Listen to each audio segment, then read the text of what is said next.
if you wouldn't mind a minute or two in, just checking that we're working.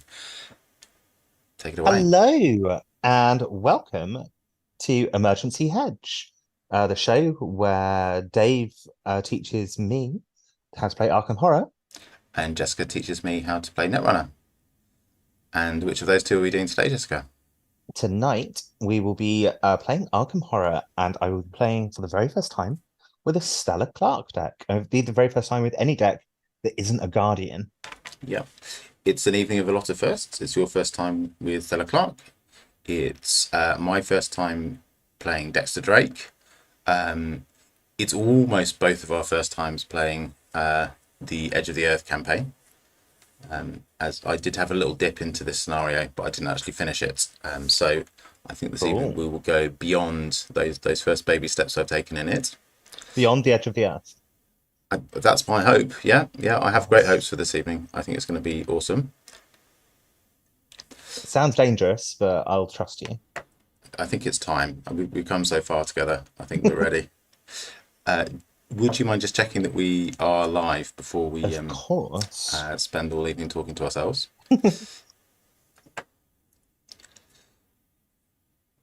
We are live. Let's see if we are also broadcast. Yeah, I have great hopes for this evening. I'm happy to report that not only are we live, but our sound quality issues are, if not 100% fixed, then certainly much better than they have been. So I don't sound like I'm trapped in a photocopier. You don't, not tonight. Yes, at last! Fantastic. Well, this is it. Great leaps forward, just in time for us. You having advertised our existence to the world. Yeah. Kind of unplanned, but I took the opportunity when it came. I think we're ready and the world is ready. I'm glad that you did. I'm not sure about the world. We're ready, but is the world ready for us? Who knows? The world needs to be ready. If they're not, that's their lookout, frankly. Let's have a little recap of news. We've both been busy. You have been commenting on the advanced meta test. Is that the? Yes. I'm sorry, just making sure that is what that acronym stands for. I think so. It's based off a card, right? I- No, accelerated meta test. That's right. test. Yeah. There's a card called accelerated beta test, which I'm fairly certain doesn't exist anymore. Yeah, It used to be a big deal. I had thought it was a card, and it's not a card I'm familiar with, so I think it's an old one. One for the heads, as I think one of your co-commentators said it during the stream, and they made a cards pun joke at some point. Yeah, I vaguely remember that. It was good fun. It was. It's only the second time I've commentated. As you say, a big competition, but really any sized competition. The first one I did was just over a month ago, the Startup JNK, which Andre was running. And this one was standard. It was, like you say, the accelerated meta test. And some really good, like, top quality play, some really interesting decks. Corp side, a lot of variety in the top car. Runner side, it turns out Hashiko is a good identity. Who knew? Although, like, sorry for spoilers, Dave. Like, Hashiko was not the top placed runner ID, Interesting. or at least that wasn't sole runner ID in the finals. Yeah. I haven't listened back to all of it, but I have listened to most of it, and I thought it's a really. There were some very cool games. There are some decks I would be interested in tinkering around with. Yeah. Yeah. I wasn't able to watch it live because I was at the UK Games Expo, where I played a multiplayer Arkham game in the evening on the Saturday with some other patrons of the Drawn to the Flame podcast. We played Fantastic. Machinations Through Time, which is an epic multiplayer scenario. Do you know what those are in the Arkham context? I do not. I'd love to learn. Yeah, so they have, as well as the campaigns, they have a series of standalone scenarios, I think all of which are sort of released at Gen Con each year. So it's a sort of Gen Con special, and it's available, I think, for sale there first, and then at the Arkham Nights event that they do sometimes in the autumn. But because it's got this kind of connection or sort of first outing at a convention, several of them after the first couple are designed so that you can play them in larger groups than 4 players.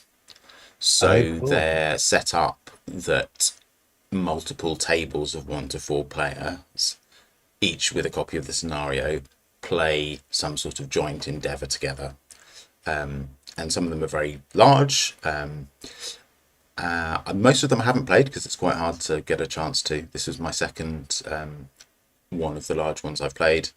And it, without spoiling anything substantial, you might be able to gather this from the name, it's a time travel based scenario, and 3 groups play in different time zones and have to take actions in their own time zone to affect activities in other time zones. That sounds like a lot of fun. It was a lot of fun. It was a lot of work. So I spent all day like marching around what's basically a massive shopping mall in an aircraft hangar. Yeah. And then I sat down in the evening and had to get my brain around this like quite fiendishly complicated new scenario. And I'm not very used to playing 4 player even. Like I mostly play by myself or our games together. Yeah. So playing in a larger group is already a bit more going on than I'm used to. And it was learning a new scenario. And we got screwed over by those other time zones. There was like something they could do to help us, and they basically waited until we had despaired and were ready to give up. And then they came over and said, "How are you guys doing? Oh, you're nearly dead. Would you like us to help you with that?" And then they did, and suddenly it was a lot nicer, and we ended up winning the scenario. But Oh, it fantastic. was it was 2 hours of like brain melt, and then a sort of victory snatched from what felt very much like the jaws of defeat. But it was great. It was good. It was a good scenario. I wanted immediately to start playing it again in another time zone and try and get my head around the interdependencies of the different activities that you need to do. Yeah, that sounds like Yeah, really good, intricate fun. yeah. And obviously, I came away wanting to make changes to my deck. Yeah. Turns out having lots of money is good, and not having lots of money actually bad. Well, that might be one of the things that I've forgotten to do in the Mm, little deck that I've thrown together yeah. last night. So that should be up on everybody's screen. So our legions of adoring fans might remember the end of the Into the Maelstrom stream, which was the only part with moving pictures, where we started discussing a Stella deck, and you have gone away and added to the skeleton that I provided you, Yeah. and come up with this. Do you want to talk a bit about it first, or shall I start going through it? Or I'm yeah, happy to talk a little bit about it first. yeah, It do maybe is say sort of talk us through your decision making process, and then I'll offer some comments. I feel almost like you're being mean. My decision-making process was to look at what cards Stella's got and add anything that I thought looked cool. Yeah. Like it on my version, it's called Stella Clark Draft One. Like it's not got any grand theory behind it. It's got some of the cards. It's got most of the cards I think that you put in the like skeleton version, Yeah. and like a lot of stuff that either just looked like good value or that seems to work well with Stella's ability, which is like uh Stella's good at failing. It's the shorthand version. Stella's main ability is after you fail a skill test, you may take an additional action during your turn this round, limit once per round. And so I chucked in some cards that looked like they would give me a positive effect for failing a skill test. Very reasonable. Scott from Mythos Busters, I think, is on record of saying the best deck theme that you can come up with is 30 good cards. So there are several things that jump out to me here. One is that you have a lot of hand slot assets. Yeah, I was aware of that already. I do have two hands, That's true. Yeah, yeah. but I also have 13 hand assets, which seems like too many. I think it probably is, and I think so. Of them, the Derringer and the Keyring have uses, and therefore will come into hand, get expended, and then be available to be bumped off by other ones coming in. But the lantern has a one-off discard action. That's true, Yeah. but it's not a great action. I have to confess I've not ever played with the lantern, which is not to say that you shouldn't. But it's you're using two actions to deal one damage to an enemy, albeit without provoking an attack of opportunity. But that's still quite action intensive for not a great reward should you use its discard ability. You're counting the install action as one of The those install action, actions? yeah, Yeah. yeah. Yeah, obviously, sorry, if you install it, that does provoke an attack of opportunity. The second time that you use it, it doesn't. Yeah. And also, the pocket multi-tool also, you kind of want to keep in hand if you're going to be running it. Yeah. So you've kind of got two assets you want to hang on to and two that you want to cycle, which I think is going to be a bit of a pain. Yep. I can believe that. I liked the idea of using the lantern to like get clues and then at some point throwing it at something's head, but I can see that it's not like it's probably not as good value as it is good fun. Yeah, yeah. I and you've got the pocket multi-tool as well, which we should just talk about briefly. So, have you clocked what's special about this card type? No, no, I haven't. It's a customizable card. Uh, So we were talking during that Into the Maelstrom stream about the creation of new mechanics for each new release, and I was saying that I thought maybe NSG had cribbed that from Arkham, and with Arkham now they split the player cards and the campaign cards into separate products, but thus far they've been released 3 months apart and they have the same title. So to all intents and purposes, they're kind of two products that make up a cycle, albeit they're completely independent now, and you can just buy one or the other if you want to. The customizable cards with the big new mechanic in the most recent player card release, entitled the Scarlet Keys, and so you'll know that I think we've spoken about Maxine MJ having left as lead designer for Arkham after the release of, well, coinciding with the release of this product, but I think she ceased her design duties when these products were made. So, and customizable, I think very much her swan song, in that she had a massive list of slightly wacky card things that she wanted to do, and customizable is a way of fitting multiple different things onto one card. So if you play with these in paper, you've got a physical card that says customizable, then you have another card with a set of checklist boxes, and you spend experience to tick the boxes, and you add functionality to the card. Like it seems like it's got a decent little thing on it already. Like that potential one card draw per turn. Um, hang on. No, I'm thinking Rabbit's Foot. You'll think of Rabbit's Ignore Foot, me. yeah. This is, yeah, so the multi-tool is exhaust for a +1.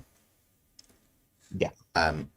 Generally, the thinking on the customizables, and I think this is true, is that at 0 XP, they're kind of expensive and kind of a bit of a pain. When we go through my deck, Yeah. I'm trying out a couple in my deck, and I'll talk through them as well. I think at least one of mine literally does fuck all when at 0 XP, but will become rather more exciting later on.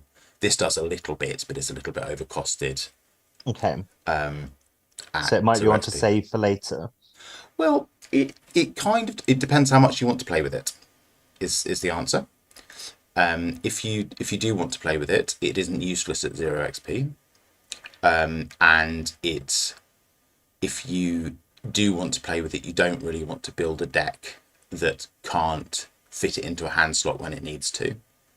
Yeah. So taking both of those things together, I would be inclined to leave it in if you do want to play with it at higher XP values, because otherwise you need to run something else in the slot, and you might be able to find something that fits the bill better at 0 XP. You might not, but I would Yeah. probably lean towards keeping it in if you wanted to. I mean, at this stage, though, wouldn't it be possible to just, I don't know what the like value neutral cards are, but isn't there something which we could just say, okay, we'll play this that gives you 2 card draw or whatever instead, and then take that out on the next iteration when I've got XP to spend on stuff? That's entirely possible, yes. Yeah. Let's hold that thought as we go through. But yeah, so the other thing I would say about this is probably one of the slightly less powerful customizable cards. It's all right, but it exhausts for a +1, and it takes up a slot where for a lot of builds there's a lot of competition. So those two things together makes it a little bit less powerful than some of the others. But basically, it's to rattle through the various options. You've got 3 2 XP options that give you an additional +1 if you're either attacking or evading or investigating. Cool. You've got a 1 XP, which gives you a +1 if it's a skill test and a treachery. Another 1 XP to let other players at your location use the ability. And then the bottom ones on the customizable cards are always the more fun ones. So you've got one that lets you ready it if you fail a skill test.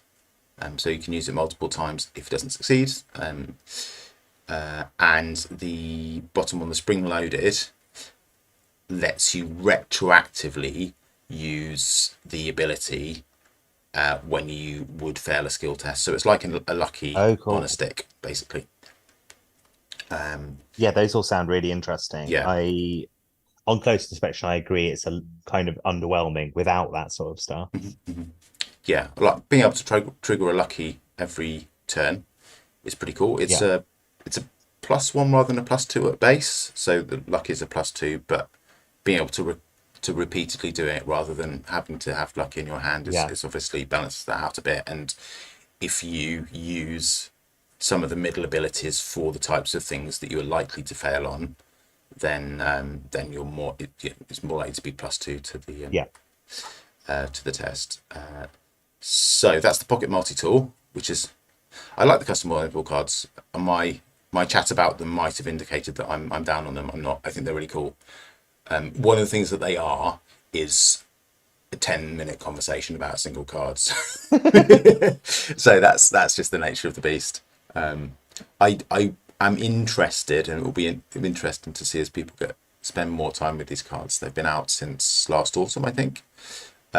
Whether there are a few of the abilities on them that are massively over or underpowered. Like I do wonder how much more effort it was to play test them. Yeah, Because I really, can imagine it would be a lot of effort. yeah, with how many abilities have you got on this? You've got 1, 2, 3, 4, 5, 6, 7 different options, and then combinations thereof,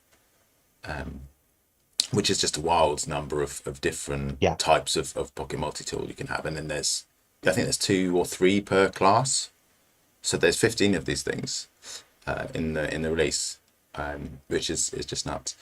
I'll just for your benefit and for anyone else who hasn't played with them, the way that they work, you drop XP into these tick boxes. The changes you make affect both as many copies in the deck as you have of this card. And the level of those cards is half the number of XP that you have put into checkboxes rounded up. So you can't go over level 5. So you can put up to 10 in them. You can't just keep spending beyond 10 and tick all of the boxes. So there are some decisions about which abilities you choose. And obviously, if you are playing an investigator that has access to a certain class up to a certain level, you can't go over that Yeah. level. You can also do some groovy stuff, as you have already intimated, in adding it to your deck and spending XP on it at the same time. So there's some investigators that can't take level 0 at a certain class, but can take 1 to 5. So they can just get one of these by just sticking XP on it to start with and having it. Cool. Okay, I think the other cards will take us less time to talk about. We might get to play this evening. The hand assets. Yeah, the other thing about the hand assets is the Derringer. And we can sort of come back to the hand question, I think. I did wonder, particularly if you wanted to run the multi-tool, whether you wanted to use both hands for investigation tech and have your damage abilities elsewhere in your deck, maybe through events. Yeah. Yeah, that sounds Yeah. plausible. Rabbit's Foot you were talking about before. It's a doozy. Yep. Absolutely no further questions or comments. Granny Orn was in my suggestion, and I think she fits quite well with Stella. Drawing Thin is I believe one of the first cards to go on the taboo list. Taboo list Mark 1, and that's because it's damn strong. Look what I found is great. A chance encounter. I would question whether this was a good choice. Yeah. Yeah. I knew as I was putting it in, you can tell I put one of them in, right? Because it looks fun, but I can tell that if I was going to be playing it, we'd probably want to be building both of our decks around it. But it looked interesting, so I threw it in. It is an interesting card. I think there's some borderline degenerate stuff you can do with it, and some really fun stuff you can do with it.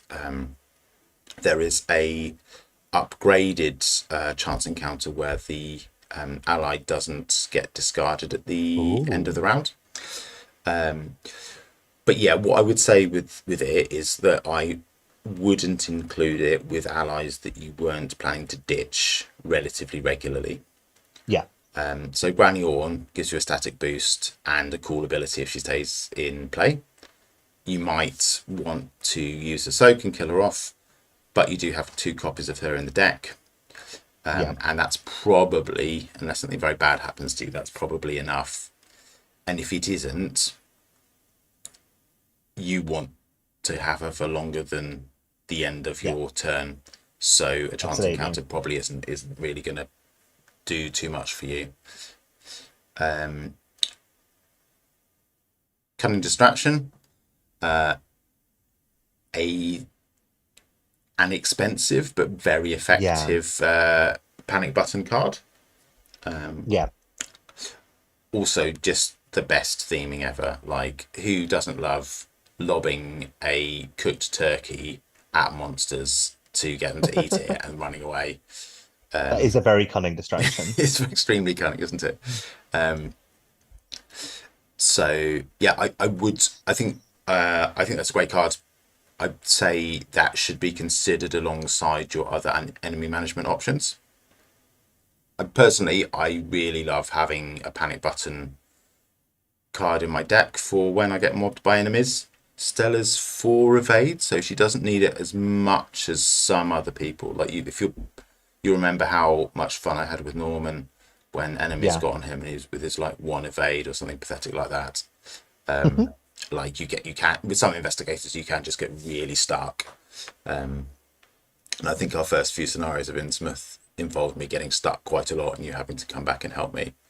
And having a card that you can hold in hand for those moments is really good. Emergency cash, money's good. I did have a little look around to see what other economy options you had, to see whether I thought this was the best to include. There aren't very many in Survivor, which is why I couldn't think immediately of any. I boom boom. I would say that you might find with drawing thin that you don't need this and take heart, but I would be inclined to keep the emergency caches in, and if you find you don't need them, then you've got some prime candidates Yeah. for swapping stuff out later. Grit your teeth. I have never played with this, but I have heard people be quite rude about it. Really? Yes. It looks like it synergized really well with Stella's ability. It came in Stella's. It comes in Stella's deck if you purchase it. I think the thing about it is it's +1 to each of your skills, whereas a focused plus more than one On the skill that you care on the about. skill that you care about would be better. So I think in practice it isn't good enough to warrant the deck slot. I've not played with this, but that's what I've heard other people say about it. So I think this might be the first card where I push back on you a bit. I think I'd like to play with it yeah, tonight. do it. And, Yeah, that's entirely valid. Find that you're right and I'm wrong in my own way, yeah. and almost certainly take it out in this situation. Good. Lucky and Wing It definitely should both be here.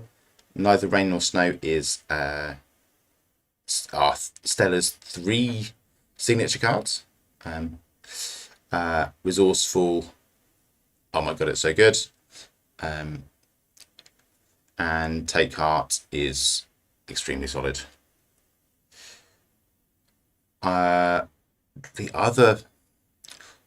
Now I have to just have a look back at the cards that we were talking about last time.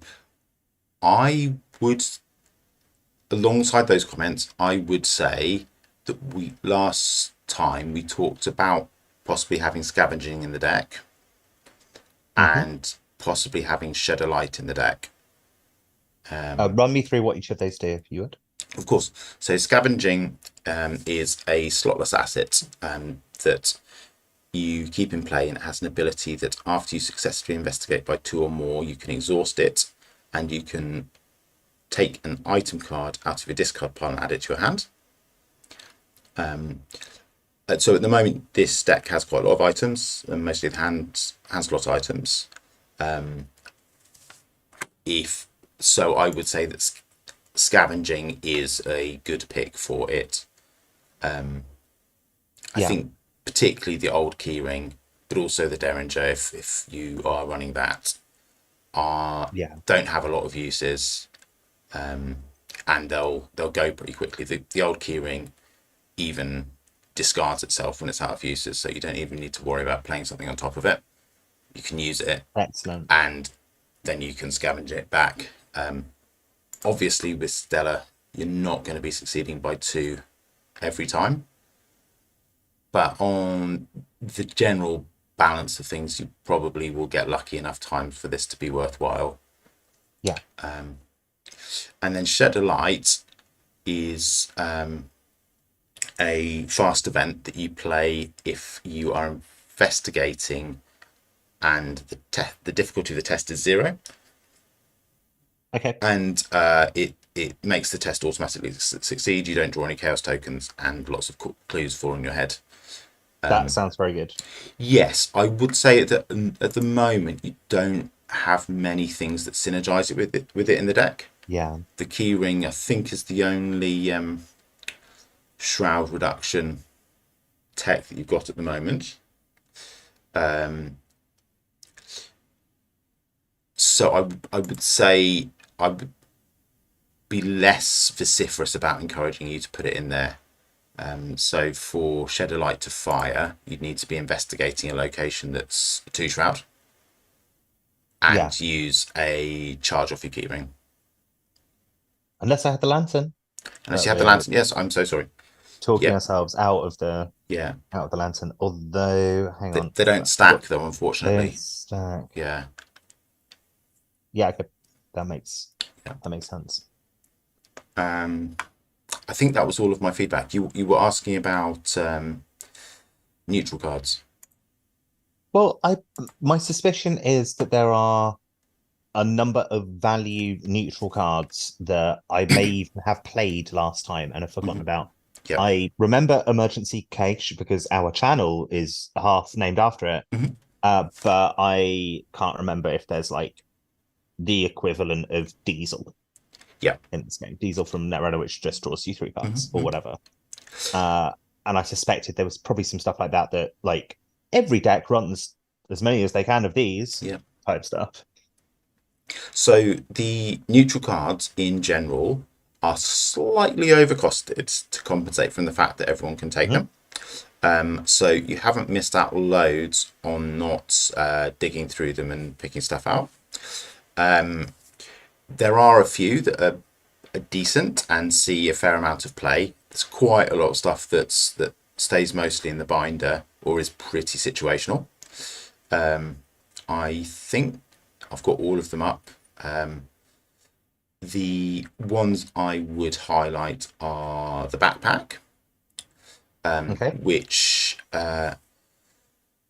takes up a body slot which you don't currently have anything in, and tutors for item or supply cards. So all of your hand slot assets, the rat and the rabbit's foot are all items. I don't know the traits for everything off by heart, but I do know your emergency caches are supply cards.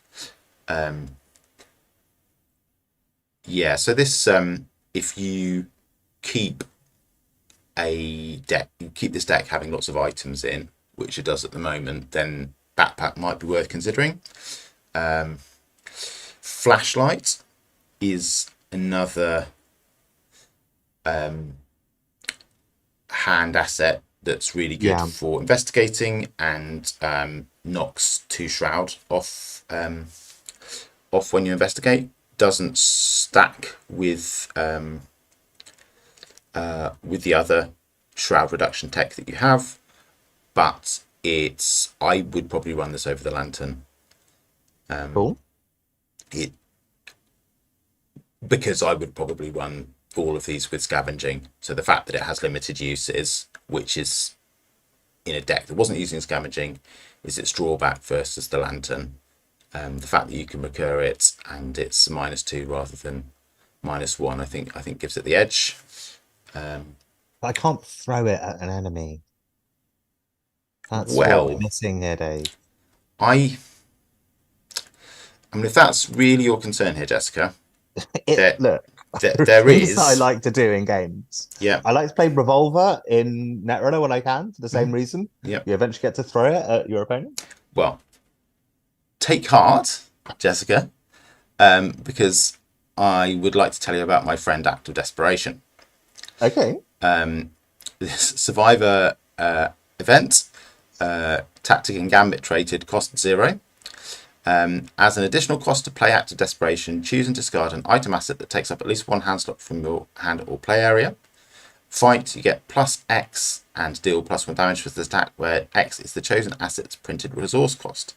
If you succeed and that asset was in your play area, gain X resources. Okay. So, can you probably can't see on your screen, there's a picture of a lady facing down some tentacles, as is the case in approximately half of all Arkham cards. But the lady in this case is wielding a rifle with a large butt, as if it is a club. So this is, if you wish to throw your items at enemies, this is the card for you. I would contend. Okay, I want two of those in my deck, and I will happily build the rest of the deck around it. Fine. Okay, done. So that's that. I'll just nip back to the neutral cards, and because this is going to let me show all of them. So it's not how very vexing. How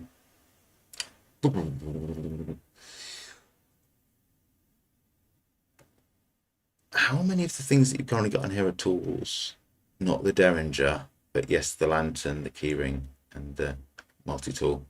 If you were absolutely dead set on running lots of hand slot items, you might want to consider tool belt, I'm which, happy to cut down hand slot items. I yeah, think, yeah, yeah. Cool. and for now, let's take the multi-tool out. I will Yep. almost definitely add add it or something else customizable once I have XP. Mm-hmm. But Sounds good. I can totally see the logic of not having it now. And let's lose the lantern. If I've got other ways to throw stuff, then I'm Cool. happy not having the lantern. May I chuck a couple of flashlights in there for the time being? Yes, please. Yeah. Cool. Boop, boop, boop, boop, boop, boop, boop. I think that's all the assets we need to talk about. Calling in favors. That I was going to make a comment about that, but we're going to be here all night if I tell you about all the cards that I like. I love Calling in Favors. It's a great card. Really, really fun. It's not even remotely relevant for this deck. Let's talk about it another time. Go on. Let's lose a chance encounter. Mm-hmm. I don't think my deck supports it at the moment. What was the other one? Cunning Distraction. I like the idea of, but I can't. I think when I've already got 4 evade, it's probably not worth it. Mm-hmm. You could have it as a one-of. I find it's hard to play at 5 cost. I love this card. I'm not sure I've ever put it into play. It's gone into a lot of decks.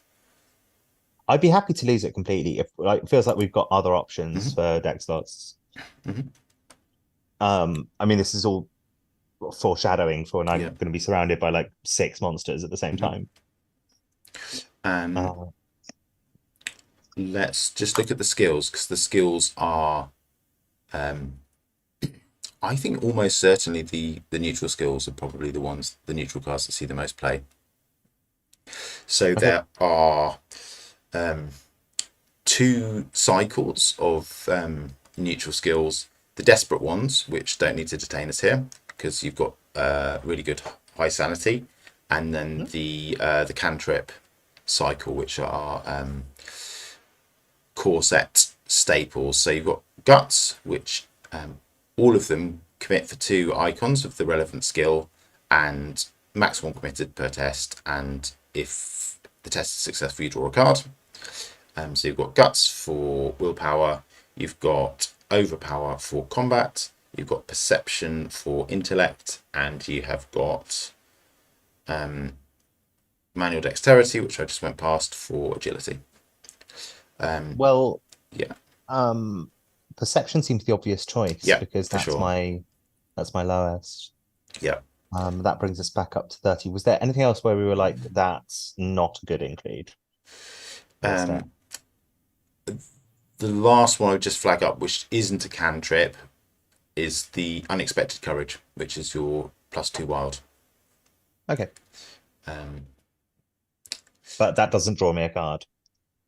It doesn't draw you a card. You do also have neither rain nor snow. Your aforementioned 3 of signature card, which is 3 wild, and also has the lovely text: if this skill test fails, cancel all effects of the failed test. That is good. It's a doozy. So I think you probably don't need to worry too much about Unexpected Courage. You're adding something that's less good than your signatures, and signatures don't take up deck slots. Let's put Scavenge in there, and then lose something. Yeah. Like possibly 1 each of the value cards, but I think Scavenge seems like a good include. Yeah, I slept on this card for a very long time, and it was a terrible mistake. I regret the many years that I was not playing this card in every goddamn deck that I could. There was one other card that I wanted to flag up to you, which is Shuffner's Catalogue, which is a tome that you don't need any hands to hold, which is quite a rare thing. It's actually an economy card for item assets. You play it. It costs 2. It has 5 uses, secrets, and you discards itself once the secrets are used up, which is very important for a slotless card because it's a pain to get them to discard. And you might have noticed that we just added 2 cards that recur items into your deck. Yeah. So Schaffner's basically is you can spend secrets as resources to pay for item assets played by any investigator at your location. So you put it into play. It's net 3 resources that you can spend on items, Yeah. and it's got an auto discard, so you can recur it.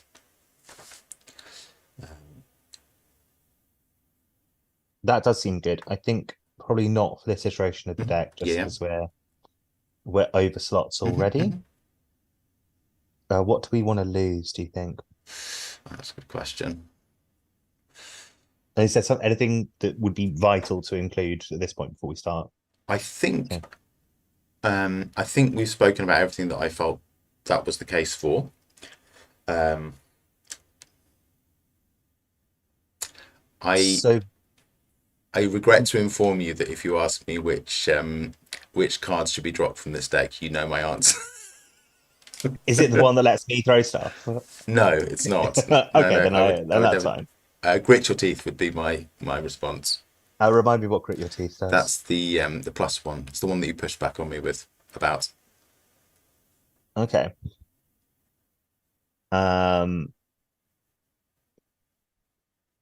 I'll meet you halfway. We'll lose one of those Yep. and one of something else. Okay. Um, let's think. What might that or something else be? And now it's my intention to win the game with Grit Your Teeth. I very much look forward to that happening. It would bring joy to my heart to see it. Um, if that happens, I will go immediately to first playing board games video that I can find and comment on it. I'll say you're wrong. We've proved you wrong. Please watch 3 hours of content to see, and that will. I'm sure that will show them. Oi, oi, oi. Like maybe I'm kind of bringing in my Netrunner first draft deck building philosophy, which is for the love of God, play the cards that you are excited about playing. Yep. Because doing anything else, like the whole point of playing games is to have fun. Yeah. The Yeah. whole point. And if you are cutting yourself off at the first pass from doing that, you have defeated the entire objective of playing games. Absolutely. Absolutely. I do wonder with a game like this one where it's cooperative and it hates you, whether that's always going to be the right strategy or if it will eventually get beaten out of me. But like, I do want one Grit Your Teeth in here. I'm still, after 4 years, flying the flag for putting dumb shit in decks and being proud of it. When Absolutely. I forgot to mention, but it was quite the experience when I drove up to the expo last weekend. Drawn to the Flame had very nicely put out an episode talking about what they were doing there and talking about decks that you should bring to multiplayer events where you don't know the other players, which was the case with us. And it was really funny because, bless their hearts, they basically recorded a 30-minute diss track about all of our deck choices. Like, the 4 people that I was slated to play with, every single one of us was bringing a deck that in some way was criticised in this segment. It was quite something.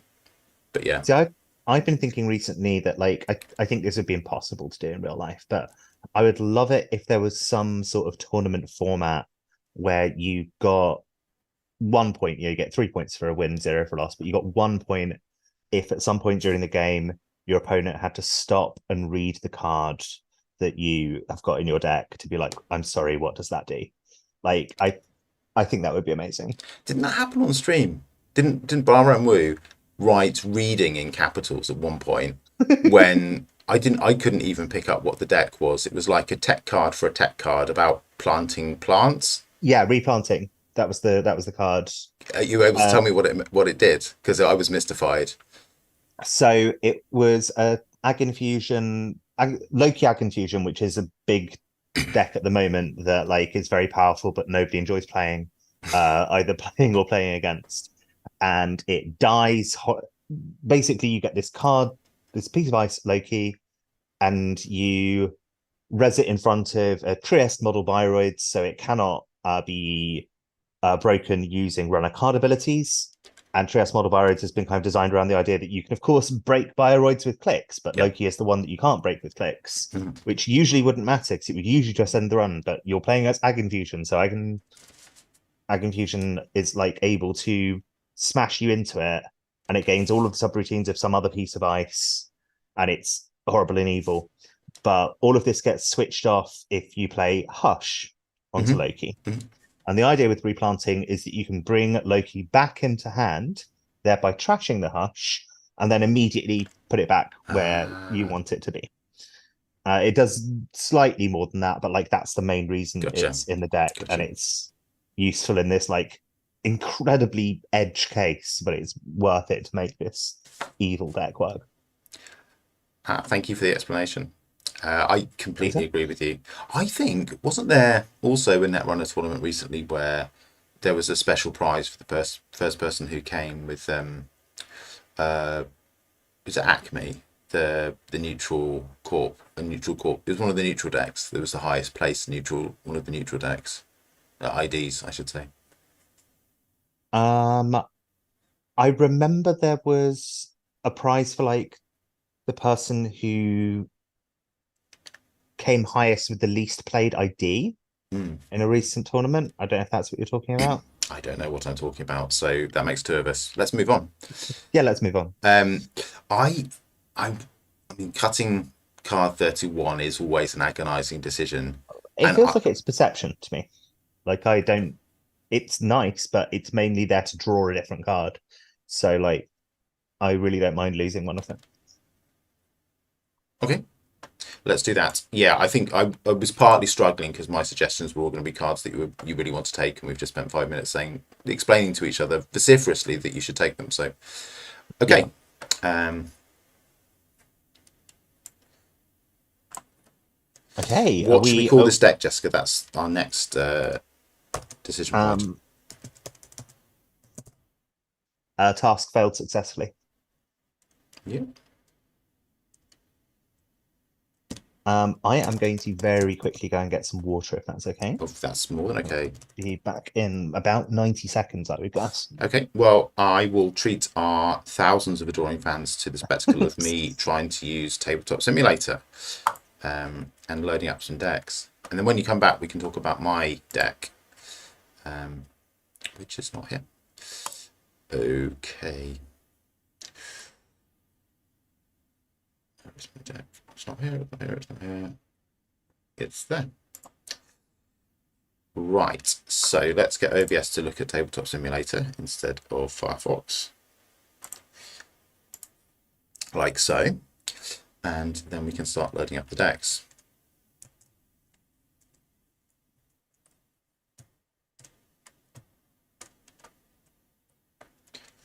Dun, dun, dun, dun. Can I change Jessica's colour? I can. Excellent.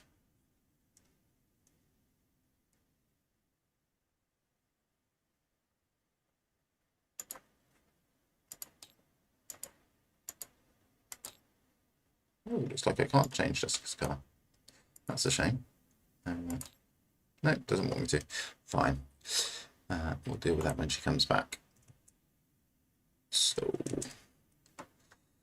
let's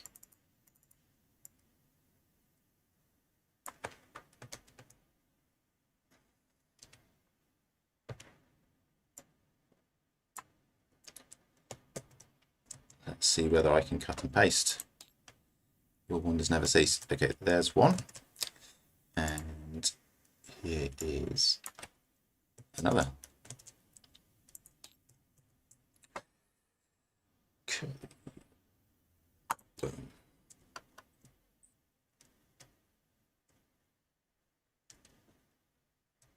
I have returned. Excellent.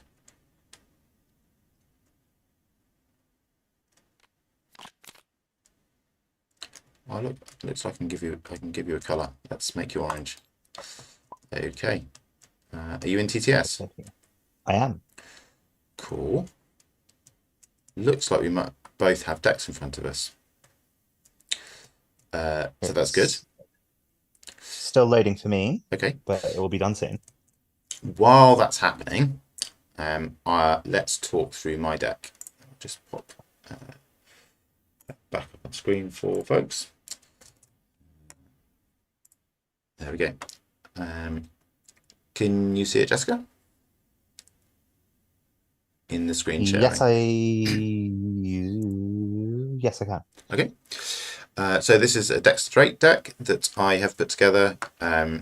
Dexter Drake is a mystic who can also take levels 0 to 0, 0 to 2 rogue cards. And he's got quite a lot of rogue in here, actually. He's I've never played him before, but I hear good things about him. He has ID ability that basically I'll basically be doing the opposite of you with scavenging. You'll be taking cards out of your discard pile and put them into your hand. I'll be putting cards out of play into the discard pile or replacing them with cards from my hand. So he's basically a sort of stage magician who shuffles stuff in and out of his hands into the discard pile. Very cool. I think I said my initial idea was to have quite a shooty deck and with lots of guns, but when I had a proper look at my options, I didn't really fancy many of them, and that's because several of the better rogue weapons require, or at least one of the better ones requires you to have a high agility score, and Dexter's agility is 2. And actually quite a lot of rogue cards are agility focused, so that kind of reduced the options there. He's also not got a super high combat score. He's got combat of 3, which is your mid-ranking number. And he's got quite a high willpower, which is typical of mystics. So I decided that if he was going to be a more fighty Dexter, I probably needed to be concentrating on using willpower for violence rather than fight. So he's only got a single one-handed weapon, the Colt Vest Pocket, which gives you +1, 5 ammo, +1 damage, and you have to use all of the ammo in one round and then it goes away. I've got that. I've got the 45 Thompson, which is a big gun and an expensive gun, and I will probably just be sleight of handing this in when I use it. And I've just got that as a one-of. So they're two damage options that may see some use. I've also got the sword cane, which is really great in Dexter. You can use it to fight or evade, and you can use your willpower for it. Doesn't do an extra damage, but you can use its action for free after you put it into play. With Dexter, you can put it into play without using an action, so it's like it's literally is a stick. It's a stick with an evade action on it. It's mostly what it'll get used for in this deck. Oh. Then I've got 3 arcane slot spells, which is sort of the typical thing that mystics use. Got 2 copies of Azure Flame, which is hopefully the most reliable fight ability in the deck. I won't talk through what all of the spells do with mystic spells unless you read otherwise. All they do is get you to take an action using willpower instead of the normal skill, and provide some benefit and some drawback. In this case, the benefit is +1 damage. The drawback is you take a damage if one of these 3 tokens is revealed. Clairvoyance is the same, but with investigating.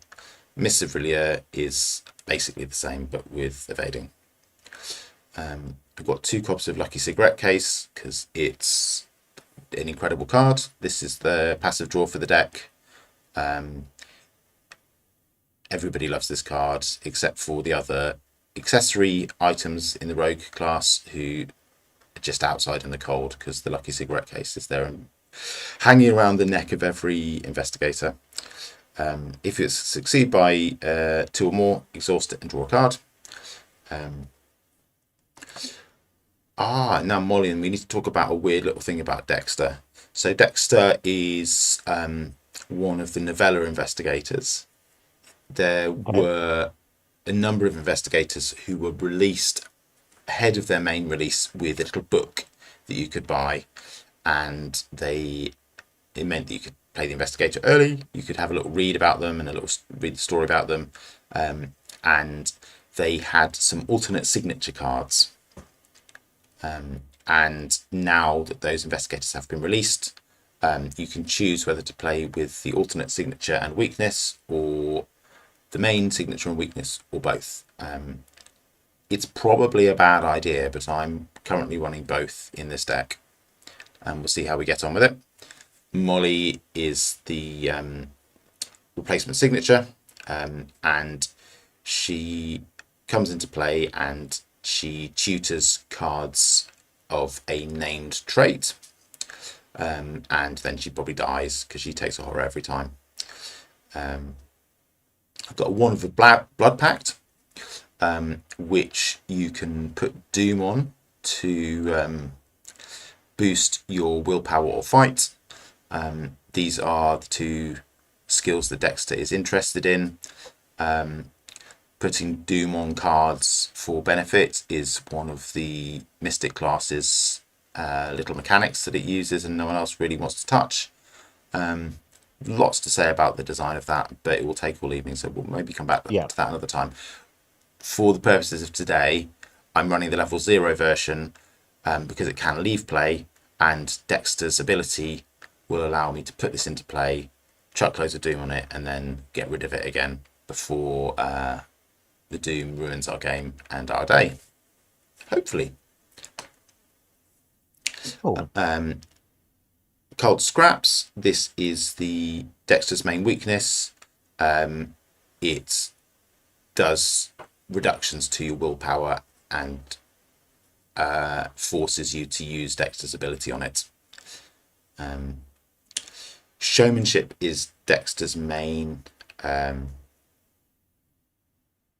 signature, and this is an asset that gives a boost to your skill tests on assets you've just put into play. If you follow me? Yes. Yes, I do follow you. So when I'm swapping assets in and out, and when this is down, skill test on an asset I've just chucked in, get +2. So I mentioned the Colt Vest pocket, where you need to use all of the bullets in a single round. With this in play, I'm testing at a 5, no, a 6, isn't it? It's got a +1. I'm testing at a 6 with the Colt Vest pocket when I put it into play. So that's cool. And then also the Sword Cane and the spells are more powerful after they just come into play. Cool. I feel like I'm tiring you out, Jessica, talking about all of this stuff. I'm getting a little bit overwhelmed, but I am following along as well as I can. It looks like a really interesting deck. I'm loving the fact that like about half of the cards in your deck are just other. Like we could not categorize these like Indeed, that. indeed.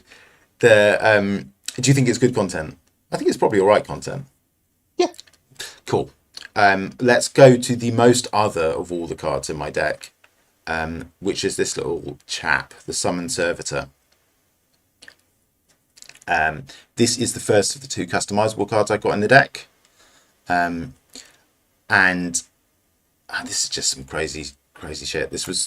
Someone was playing this, one of the decks opposite me at the Machinations Through Time, and I was quite excited to see it come into play, and I have been excited to play it since it was released.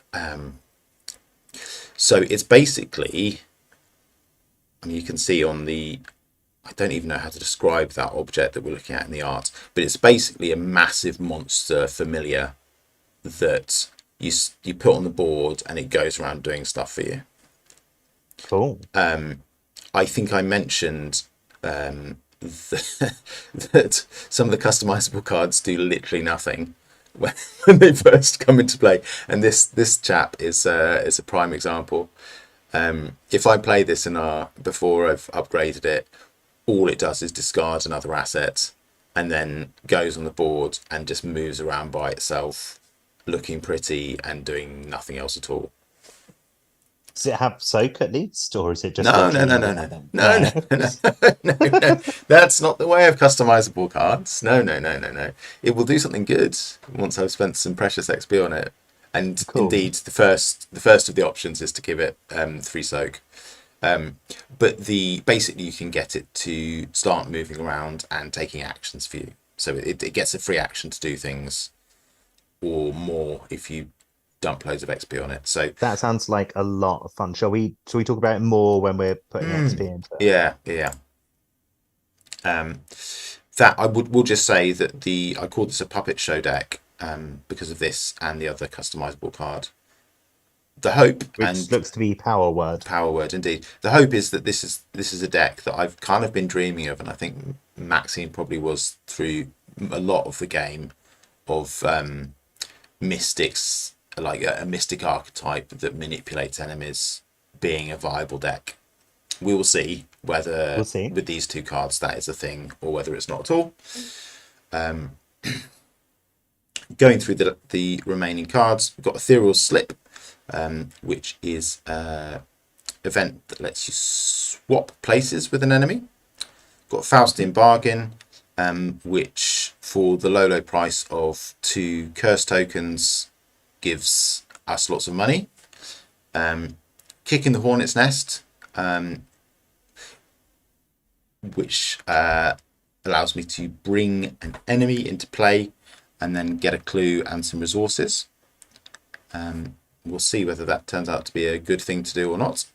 I'll do the other ones, then we'll come back to power word. I think Scout Ahead is lots of movement. Sleight of Hand is a classic rogue card, really good in fighty rogue decks. You pay 1 resource and you can put an item asset into play from your hand, and it lasts for a turn and then it comes back. So this is here partly because it's good, partly because it just is more of the thing that Dexter likes to do, partly because it synergizes very well with the Colt Vest Pocket. I think that's enough reason to put a thing in. Skills, I've got 2 of the neutral cantrips. Guts and Overpower, as previously mentioned, are Dexter's skills of choice. And Yazdaroth, is that Yazdaroth, who is Dexter's replacement weakness, who basically just sits in my threat area and gums up all of my fun until I spend 2 actions getting rid of him. Yeah. Let's come back to power word. So yeah, this is the other Puppet Master card. It does sort of do something at 0 XP, which is actually not the customizable way, but certainly is not unwelcome. You attach it to a non-elite enemy at your location, and you can, once it's attached to an enemy, you can use an action to give it a command, and that's a parley action, which means it doesn't provoke an attack of opportunity. And the 2 commands that are available at level 0 are Go, where you move it once, or Cower, where you exhaust it. Oh, that seems actually pretty good. I think so, yeah. I think of the 2, I hear that this is the stronger one. As I say, I might be completely foolish having 2 customizable cards in the deck, but we'll try them with a little bit and see how they go. But yeah, So it's a fast card. Is it going to provoke an attack of opportunity when you play it on something at your location? not as a fast, not as Okay. a fast card, no. So Cool.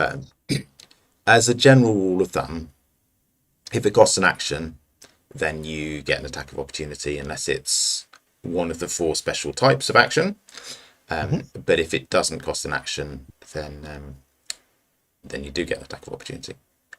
Yeah, there's some rules for nicotiness about when you get extra actions and what happens then. But if we come across those, we'll deal with them. I think those are the decks.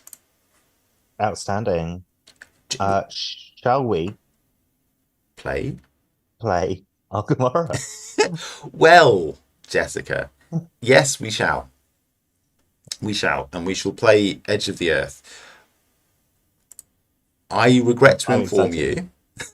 you the Yes. Edge of the Earth is regarded well as a campaign, but has a lot of reading and a long introduction. Okay. So, I suggest that you cast your eyes over at this campaign guide. Where is it? Down here? It's let me. There you go. Over here, and left of the main board. Cool.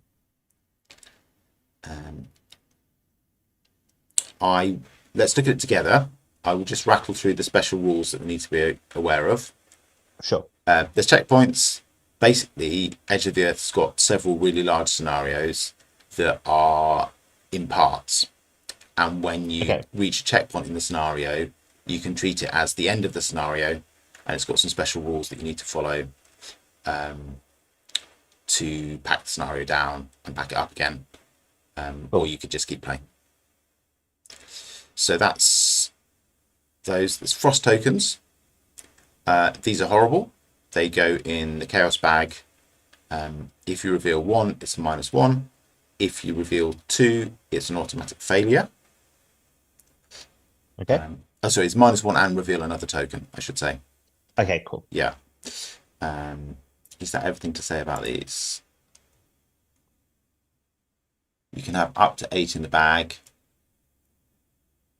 Cool. So these kind of like simulate it's snowing more and more, and life's getting harder and harder out on the ice. Yeah. Cool. I like, as horrible as I'm sure they are, I love that as a mechanic. Yeah. There's the Tekelili deck. You said you enjoyed the short story at the Mountains of Madness. You might remember the shrieking cry Tekelili that I think ends that story. I have not read the short story The Mountains of Madness. I'm aware it exists.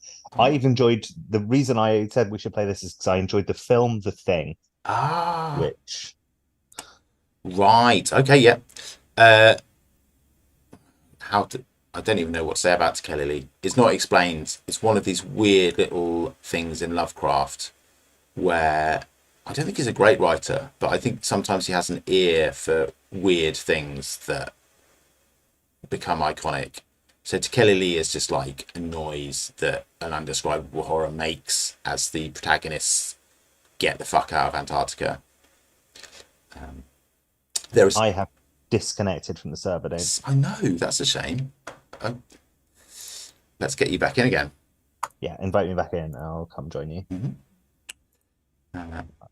might have been the server just going, like, if you're not going to play, like... Yeah, that's it. Have you got another invite? Yeah, I've clicked it. I should be with you in just a second. Awesome. Okay. In the Edge of the Earth, there is a Tekelili deck, which is a deck of weaknesses, like the basic weaknesses that you have in your deck.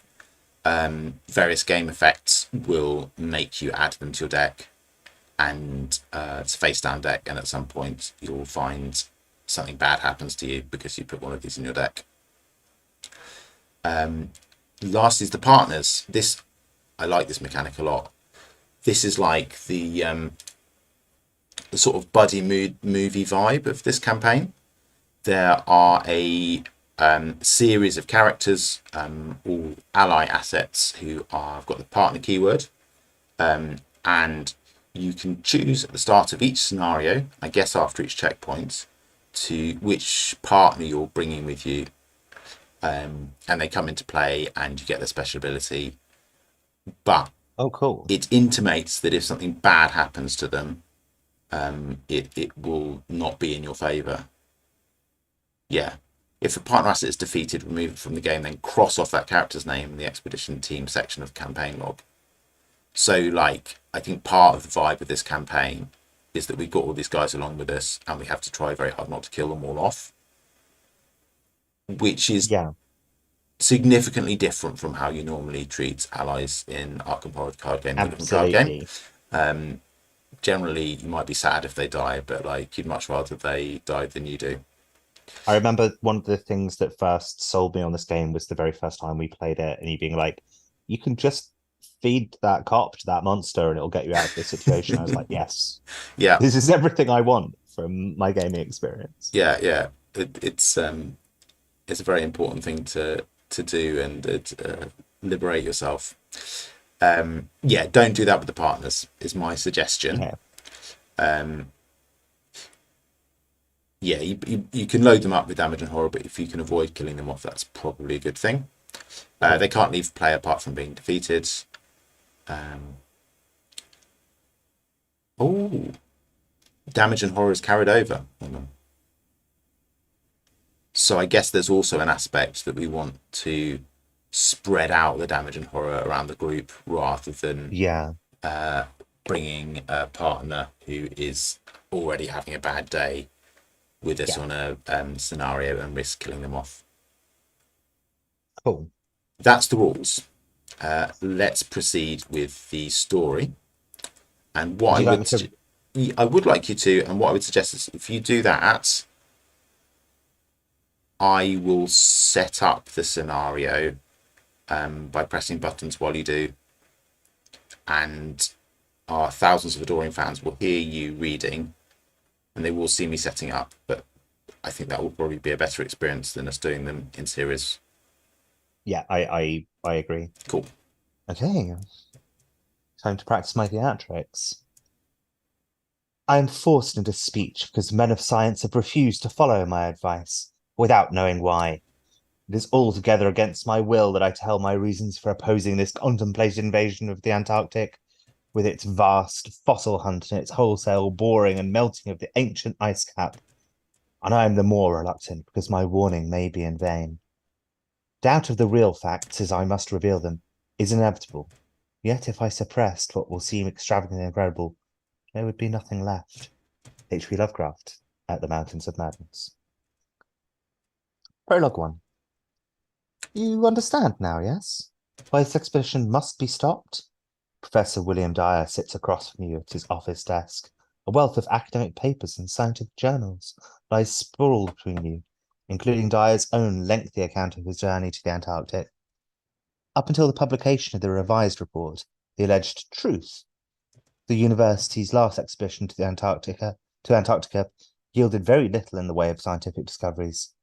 At Dyer's request, you'd read through the new report of what really happened beyond those mountains of madness, as he had dubbed them. You scarcely would have believed any of it were it not for the bevy of photographs and drawings that came along with it. Evidence of mangled, dissected bodies, of perplexing five-pointed snow graves, of strange specimens found half buried in the ice. I do not know what that sound was, but it's wonderfully ominous. One of the many things that I wanted to talk about before we started this is that we happily have moved on to the latest version of the TTS mod. Oh yeah, One of the things that it does is ominously ring a bell and put up the title of the scenario on the screen. So yeah, wonderful. I'll have to come back to the stream later and see that for yeah, myself. yeah. Sound effects by Super Complete Extended Edition, whatever it's called, SCED. Please continue. Sorry for the interruption. You scarcely would have believed any of it were it not for the bevy of photographs and drawings that came along with it. Evidence of mangled, dissected bodies, perplexing five-pointed snow graves, of strange specimens found half buried in the ice, and finally, aerial shots of the jagged black peaks described in Dyer's tale. Dyer has called on you to help convince his colleagues to abandon their planned follow-up expedition. His student, Danforth, the only other member of the expedition to reach the alien stone city described in Dyer's report, paces back and forth by the entrance to Dyer's office, muttering nonsensically to himself, while you consider their strange tale. You're still unsure what to make of all this. On the one hand, Dyer's concern seems genuine. His account is filled with such detail and specificity that you find it difficult to doubt its authenticity. And yet, there's no way it could all be true. An ancient city in the ice, built by primordial beings, so-called elder things? How could such things be real? Danforth mumbles something about a nameless black pit as you place Dyer's report back on his desk. The professor gazes at you with sleepless, bloodshot eyes. Well, Dyer asks, will you help stop this madness? Will you make them see reason? The lead investigator must decide. Ooh, who's going to be the lead investigator, Dave? Oh, it has to be Jessica. Oh, it has to be I me. think our shtick about of the whole channel requires you to be the lead investigator. Cool, cool, cool, cool, cool. So I need to decide between I believe you, but if what you say is true, should we not investigate these findings further? Or I'm sorry, but this seems too wild to be true. Now, what I'd love, and I'm sure it's not the case, is I remember there was like one of the Super Paper Mario games where you could just refuse the call to action at the start and it gave you a game over immediately. I'd love to to prologue through and it'd be like, yeah, the world ended because you didn't do that. Yeah. But because I don't think that would happen. As fun as it would be, I'm going to go to prologue 2 Does and say, does this introduction tell you enough about the Mountains of Madness? yes, it does. I've not read it, Mm. what I have done, being the like um vapid consumer of culture that I am, is I've read a lot of Wikipedia entries Mm. for various different Lovecraft Yeah, that is the prophecies. Renaissance person's fastest path to enlightenment, I think. Yeah. So I believe you. But if what you say is true, should we not investigate these findings further? Dyer lets out an anxious breath and relents. Suppose I might have said the same thing once, but now, after what I've seen, a shudder courses through the man's aging body. You are venturing somewhere humanity does not belong. I am starting to believe that scholars such as ourselves can only continue to probe the depths of science for so long before we're laid low by what we find. Or by what finds us, Danforth chimes in from behind. Dyer glances at his student, studying his expression, then turns his attention back to you. If you go on this journey with Dr. Kensler, the lot of you may not ever return. Will you not reconsider?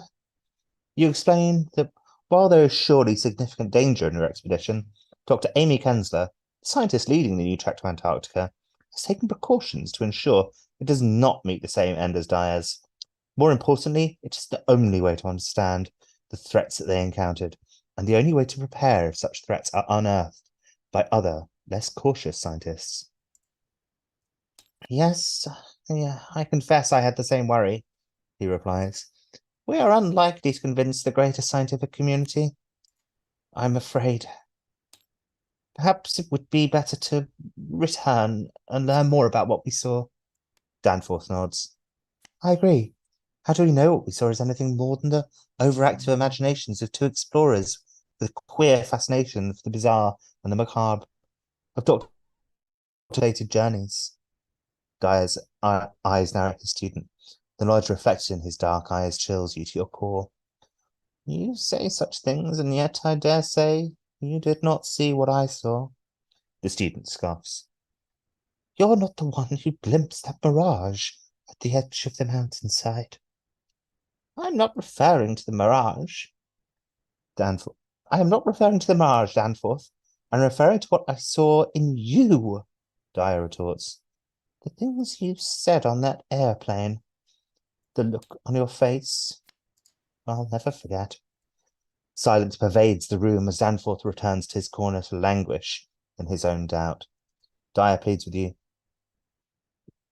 Whatever the case may be, there is nothing I can say to deter you. You ponder for a brief moment, then shake your head. There is too much at stake, especially if Dyer's account turns out to be the truth. All right, then, Dyer concludes with a sigh. Since you lot have no clue what you're getting into, I suppose we have no choice but to come too. You can tell Dr. Kensler that she wins, but we will be ready to leave within the week. You shake his hand and make for the door. I hope for all our sakes that Danforth is right, he adds before you're out of earshot. In your campaign log, record the investigation convinced Dyer to allow the expedition. Add one, I think that's a cultist token to the chaos bag for the remainder of the campaign. It's Remainder. a person in a herd, right?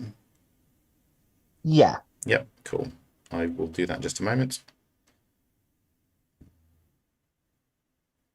Yeah. Yeah, don't wait for me. Carry on. Cool. Yeah, I'm just skipping to the next bit I have to read. Ooh. Which is quite a lot. Yes. Here we go. Buckle up, folks. You peer up at the overcast sky, hoping it does not forebode things to come. Only a sliver of sunlight peeks through the clouds. You shudder and pull your coat close over your shoulders, then continue onward to the edge of the Boston Harbor dock. Gather each of the cards from the expedition team encounter set. As you read the rest of this prologue, and each of the member of the expedition team is introduced, find the story asset from that encounter set that matches their name and acquaint yourself with their card. So, are you ready to help me with that, Dave? Yeah, I have them all spread out here. Fantastic. Okay. Standing in front of the plankway leading up to the deck of the Theodosia is Dr. Amy Kensler.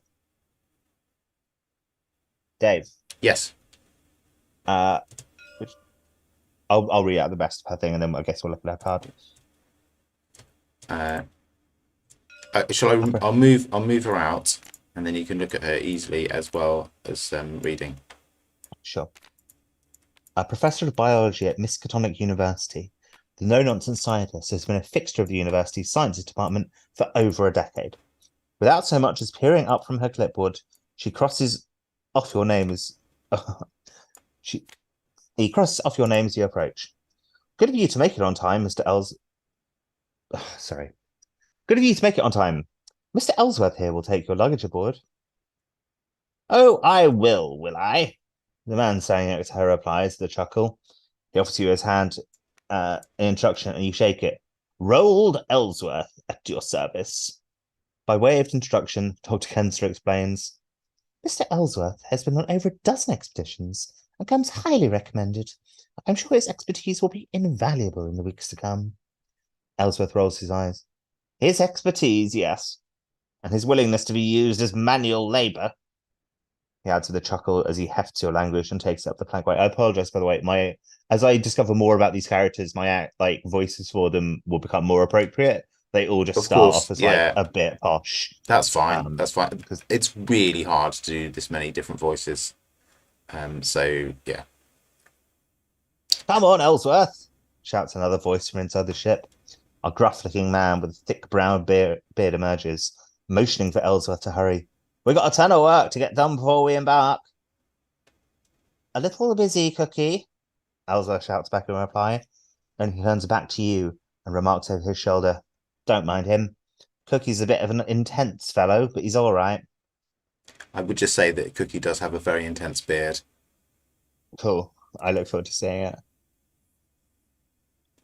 The name's Fredericks, the gruff man barks back. James Fredericks. I swear sometimes I think I'm the only one here who's ready for this damn trip, he mutters angrily. And didn't anyone ever tell you it's bad luck to name a ship after someone who died at sea? Another voice calls down from the deck of the ship. Cookie, if you could be so kind as to lower your voice, so others are trying to work up here. The man responds to the grunt and ducks back inside the ship, rolling his eyes. You crane your head upwards and see a young woman leaning over the railing of the ship's deck, her long brown hair tied in a thick ponytail that dangles around her neck. Hey, you made it, she calls out to you. Dr. Kensler was pretty excited that you're coming along. Looking forward to working with you. Without looking up from her clipboard, Dr. Kensler mumbles, Mr. Carter Hiroko is our airplane mechanic. As with the previous expedition, we'll be constructing our planes on site. Interesting. What could possibly go wrong? What could indeed, where better to build a plane from scratch than the Antarctic? No need to worry. She may be the youngest in her field, but she knows what she's doing. Oh gosh. More of the crew begin to arrive one by one. The first is a man in his 30s with a wispy blonde beard and bright green eyes. Mr. Avery Claypool. Dr. Ken's. See, I thought that was Avery Claypool's saying that. Mr. Avery Claypool. Dr. Kensler introduces you to the man. The two of you shake hands. Mr. Claypool is an associate of Mr. Ellsworth. He'll be serving as our guide in the Antarctic. Weather permitting, Claypool jokes. Honestly, we'll be lucky if we can even get off the ice shelf. I'm confident with your skills, we'll make it as far as Dyer and Lake did. That's what I'm afraid of, Claypool mutters, walking briskly past Kenzer and up the plankway. On his way up, he passes Ellsworth, and the two freeze, locking eyes. You could swear that the temperature lowers several degrees. The two brush by each other without a single word. They're usually on better terms, Dr. Kensler says under her breath, but recently fell into some issue or other. They better learn to live with their differences. They'll be unable to avoid one another for quite some time, after all. You watch the Claypool's gaze wanders back to Ellsworth for just a fraction of a second before he turns away angrily and enters the ship. The next to arrive is a woman with warm brown skin and weary eyes. Along with her luggage, she carries a rather large, bright red medical kit emblazoned with a white cross. She extends her hand, and you cannot help but notice the nervous tremble in Dr. Hensler's hand as she shakes it. Thank you for joining us on this voyage, Mala. Oh, Amy, someone has to keep you alive, she replies. There is a moment of awkward silence as Dr. Kensler glances up at the woman, then down at her feet, cheeks tinged red. Right, well then, she remarks and continues up the walkway. I hope that's what I think it is. I hope Dr. so Kensler. too. I actually MJ designed this. We can be absolutely certain that's exactly what you think it is. Fantastic. Dr. Kensler clears her throat once she is out of earshot. Dr. Marla Singer is our physician, she explains. It took some convincing to get her to join us, so try not to abuse her expertise in inconsequential problems. Frostbite will be a very real concern, as will gangrene and hypothermia. Try to stay on her good side. You're unsure if Dr. Kensler is joking. A man's voice pierces the sudden silence, along with the clamour of a dog barking. And you, damn it, and you don't run off like that, he shouts. That will be Mr. Ashevak, Dr. Hensler says, scratching off another name from her list. Moments later, you watch a large grey-furred dog bounce towards you, its tongue hanging out of its mouth in excitement. You lean over and pet the dog, running your hand along her thick, long fur.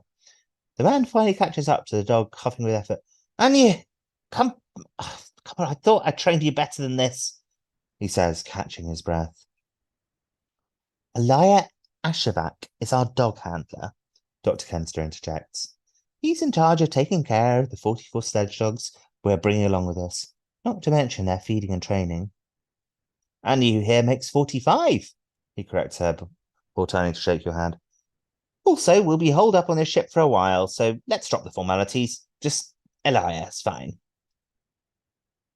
As the man and his enormous dog board the ship, you ask Dr. Kensler if she received the letter you sent regarding Professor Dyer's concerns. I'm well aware of his report, Dr. Kensler replies. As I've told him time and time again, I have no intention of ceasing or postponing this expedition. Just then, footsteps approach behind you, interrupting your conversation. Speak of the devil, Dr. Kensler mutters, looking up from her clipboard. You turn to find none other than Professor William Dyer and his student Danforth, each toting several bags of luggage. I'm glad you finally decided to join us, William. Amy, he notices, I'm here not because I believe in your mission statement. I'm here to make sure you and your companions do not get themselves killed. You've no idea what you're walking into. Then you have ample enough opportunity to educate us along the way. She turns to address young Danforth, who is staring up at the tanker ship with a pained expression. Danforth, I hope you understand that you're under no obligation to come along on this expedition. After everything you went through, she trails off, her eyebrows raised in worry, atypical of her usual cold demeanor. I appreciate your concerns, Dr. Kensler, but I am looking forward to the opportunity to return to Antarctica. I need to be there again. She follows his gaze to the Theodosia, which bobs steadily up and down on the choppy Atlantic waves. Very well. We are still working to get all of the equipment aboard. Mr. Ellsworth can help you find your rooms. You nod and begin boarding, along with the remaining crew and the rest of the expedition team, mostly students of the university, along with several unaffiliated explorers and several researchers in a variety of fields. Once more, you spy the scant sliver of sunlight above before it's smothered by grey clouds. These 9 characters will be your partners through this campaign. Their various talents will be crucial in the scenarios to come. However, if you wish for the expedition to be successful, it's imperative that you keep them healthy and sane. In the expedition team section of the campaign log, you can view the status of each member of the expedition team. As they are injured or begin to question their sanity, update the campaign log accordingly.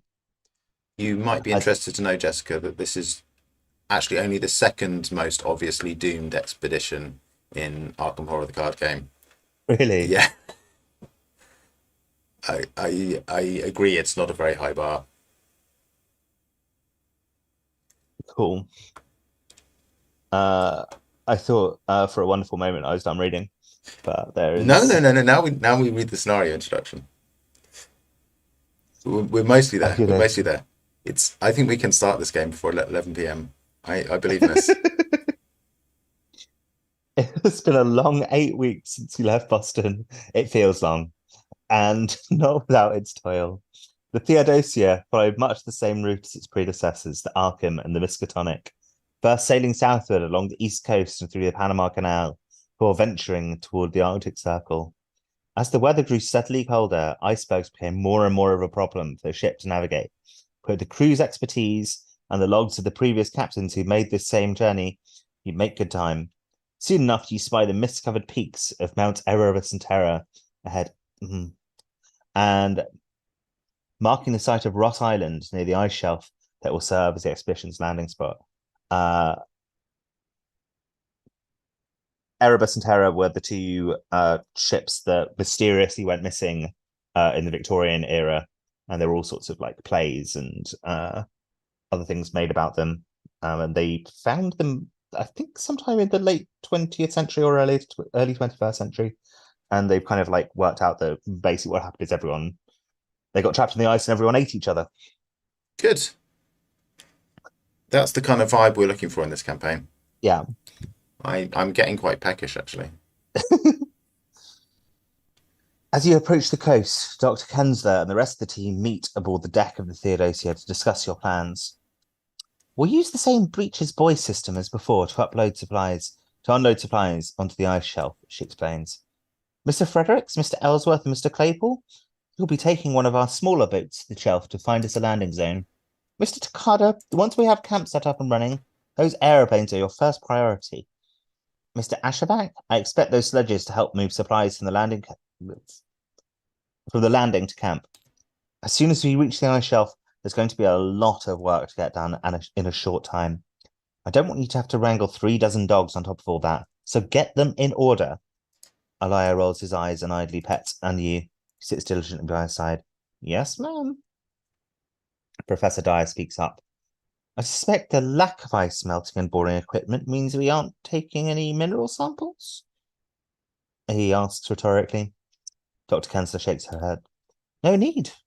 Though if we happen to find a suitable place, we might well claim it.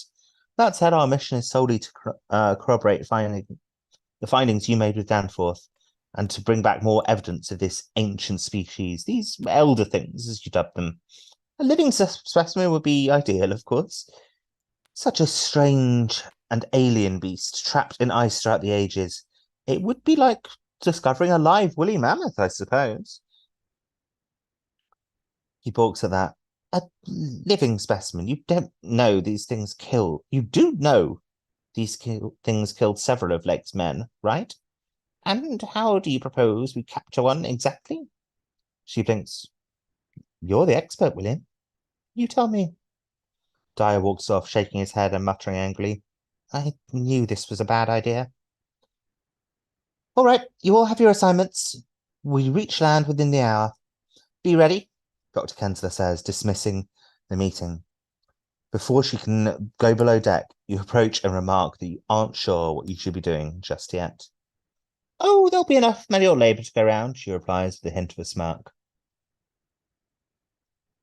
Okay. Ice and Death, part one. We've gotten through the prologue It's, and scenario. I think this is We're partly why now it's at the slightly intro. infamous. Is this? Ah, you thought this was the beginning of the game? No, no, no. There's more reading to do. Cool. We are on the home stretch. Yeah, I'm reasonably confident this is the last bit of reading. I think we might end up reading like 2 of these intros, but that's okay. After 2 weeks and many hours of hard work, the expedition is ready to make its first foray into the cold, dead continent of Antarctica. Miss Takada, along with the other 2 mechanics, have fully assembled 3 airplanes along the flat shelf, a perfect place for takeoffs and landings. Your team congregates by the airplanes along with several days' worth of camping equipment. The plan is to fly 2 of the airplanes to the vast, jagged peaks, taking aerial photographs of the stone city mentioned in Dyer's account. That is, if such a thing really exists. If we can find a safe landing zone, we'll set up a temporary outpost, Dr. Cancer explains. Dyer, Danforth, Fredericks, and Claypool will stick around while the rest of us head back to base camp. We use the sludges to throw supplies to and from the camps. Otherwise, we'll simply scout out the area and head back to base camp. The team nods in agreement and begins boarding the plane.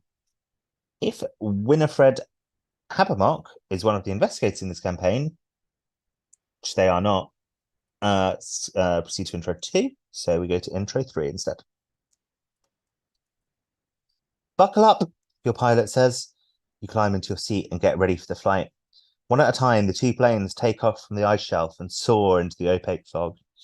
The rough Antarctic winds and low visibility make for poor flying conditions, but nonetheless, you venture through the beautiful and deceptive polar mirages over miles of icy wastes and barren snowdrifts.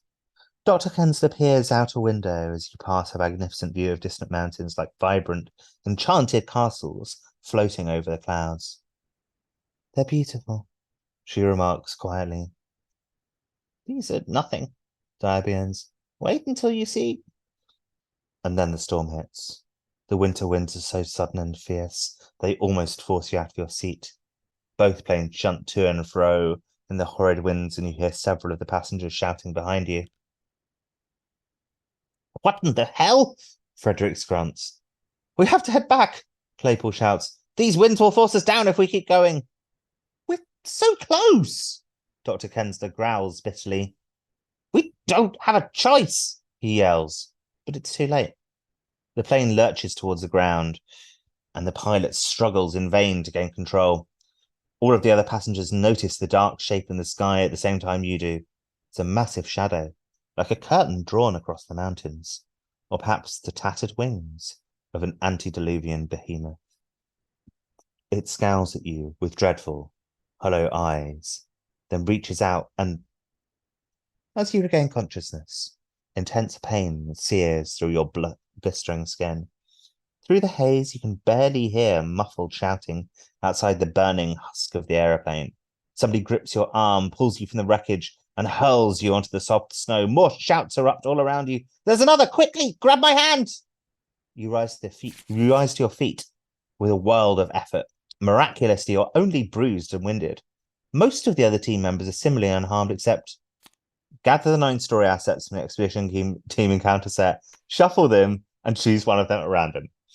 The chosen character was killed in the plane crash. In the Oh, expedition team, I I'm very sad about this actually.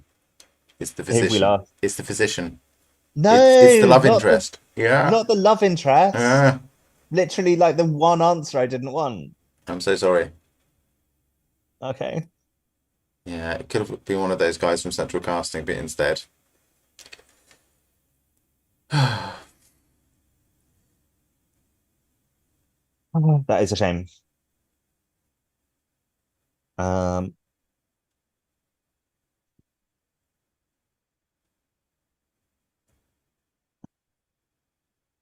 And we record they've been killed in the plane crash. Yeah. What's their name? Sorry, Dr. Marla Sinha. We hardly knew Dr. Marla Sinha.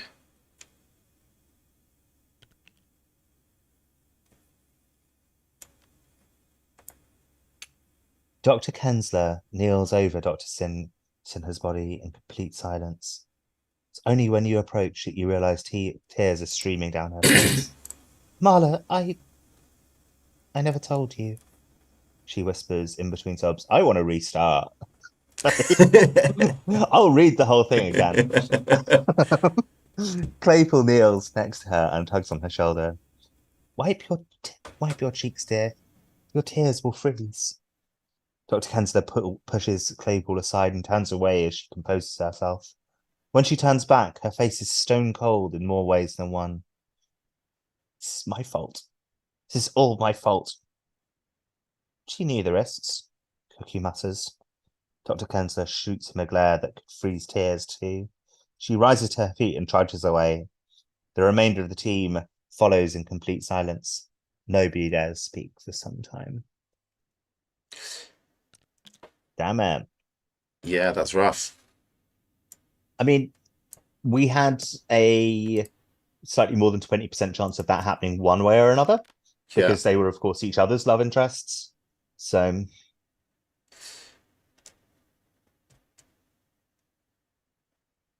okay.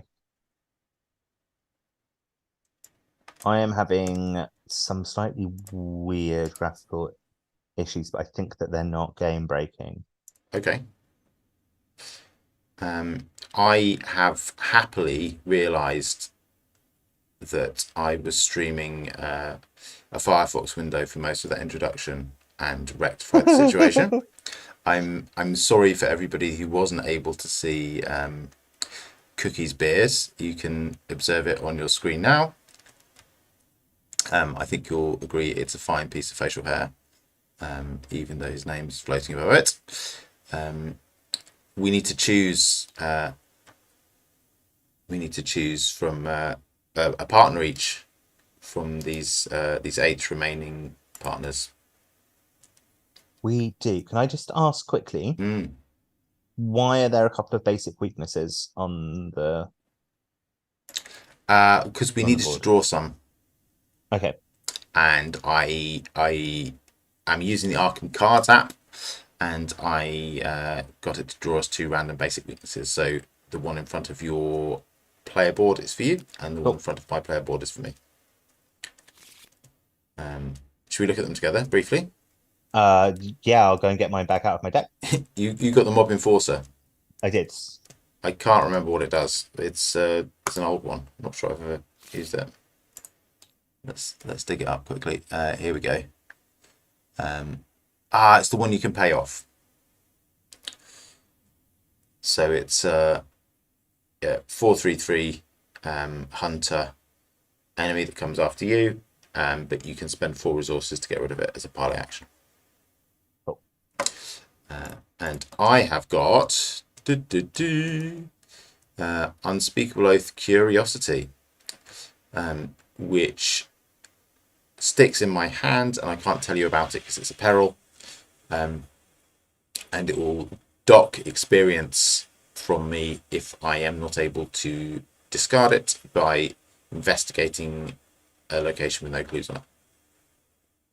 Okay. So you won't know about this until you see me investigating a location with no clues on it, and then you go, why are you doing that? And then I'll remember halfway through asking you. Yeah. I feel silly. Oh, look. Oh, my goodness. I love this mod. Look, I've got a special investigator card for my my servitor. Oh, sweet. How cute is that? What a beautiful little creature.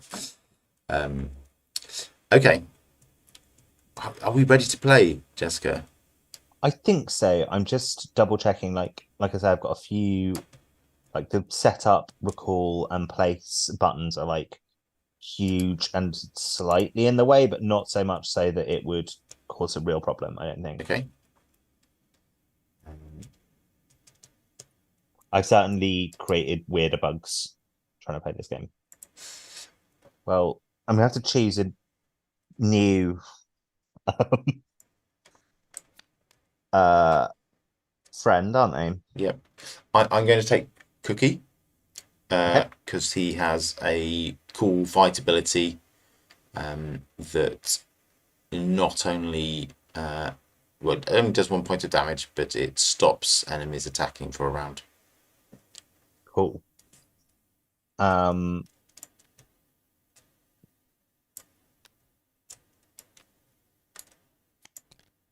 my the reasons I'm coming up with for uh I either want to take Dr. Kessler or Professor Dyer because I know how to do their voices. Uh, try and actually look at these. Do you mind if I draw them all into my hand so I can look at them properly? Please go ahead. Yeah, please go ahead. I've just been uh, I've just been going through them. Oh, that reminds me. I need to set it so that we can see each other's hands, um,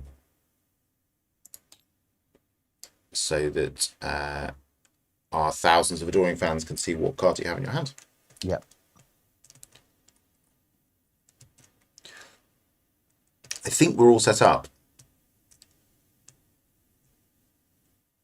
I think so too.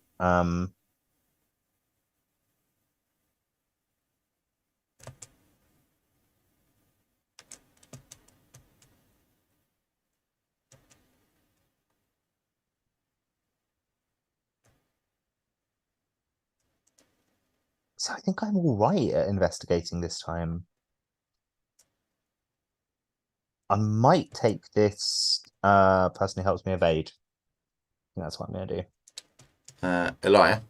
Yeah. Yeah, that's a good one. Where do I put them? You put them into play uh, on your player deck, I believe. Cool. Excellent. Yep, in your play area. And let me go and put the rest back.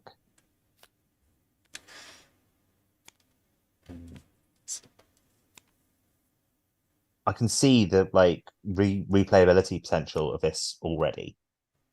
Like these choices are gonna change what you read. Yeah. Like I mean, immediately we're like, that looked like it was gonna be an interesting plot line that we don't get to see this time. I think you'll be interested to see how much story text there is, depending on how the partners fare in the game. Yeah. Yeah. We may want to think about how we approach story text in future installments. I I really hope it's not as much as that every time. I mean, I think it's probably quite tiresome to do it every time you play this campaign if you repeat play it. Yeah. But I think it's good to, as it's basically our both our first times to do it. But it does make a streaming schedule quite difficult. You know, here we are at Nearly 11 o'clock. 20 to 11 p.m. ready to start playing the game. Yeah, I think it's something we will need to think about for the future of this channel. We're at the crash site. We are. Have you drawn your initial hand? I haven't. No, I haven't done any of that stuff yet. Let's go and do that now.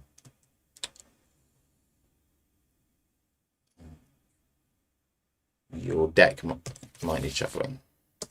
I already shuffled it. Awesome. Your deck doesn't need shuffling.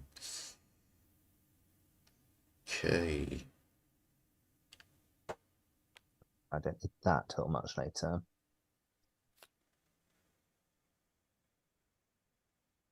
I'll keep that because it's the best card in the deck. It's only a one-off.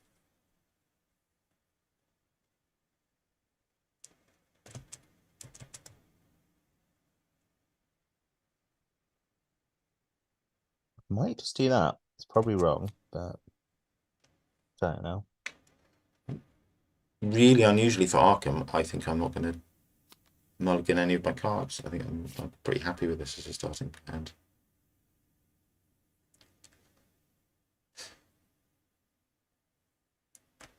Cool. Shall we play Arkham Horror the card game? I think we should. We've got an ability on the crash site Okay. to scavenge some spare parts from the wreckage. I don't know what that does. I suspect we want to do it. Yeah, I see no reason why we wouldn't do this. I think you are more likely to do that with agility than either of us is with Yeah. intellect. Would you like to go first, or shall I?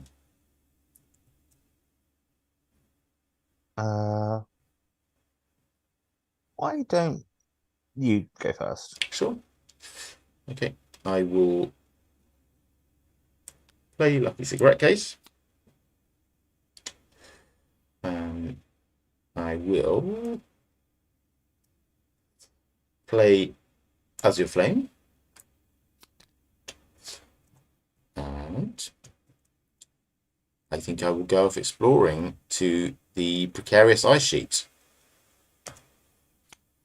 So that is a 4-shroud location that adds frost tokens to the chaos bag.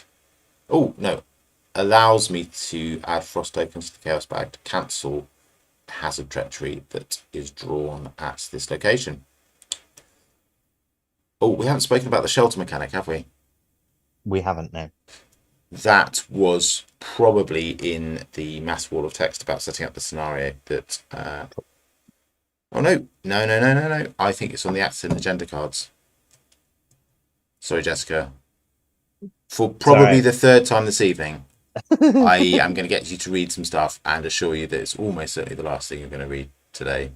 Okay, I'll read the agenda first. Yeah. This isn't exactly how you imagined your first foray into the Antarctic wilds.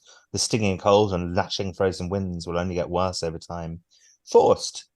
After a location is entered by an investigation for the first time, put into play each set-aside location and connect to that location. Use the map in the campaign guide for reference.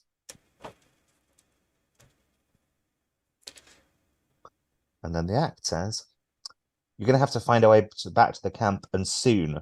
We'll have to make do camping in the wilds. And then as an action, if each investigator is at the same location, that location has no clues on it, resign.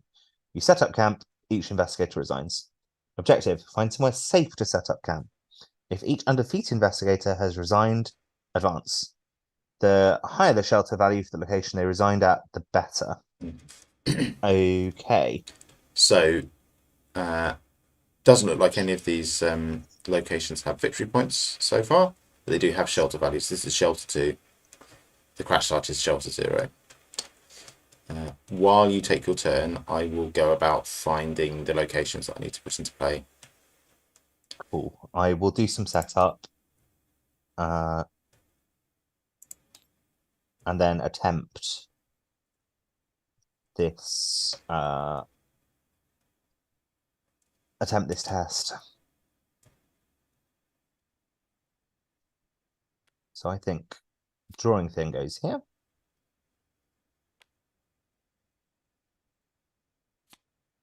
Granny ore goes here. So I'm going to use 4 resources. I'm really glad I found drawing thin early. Yeah. I'm will going give you lots of juice.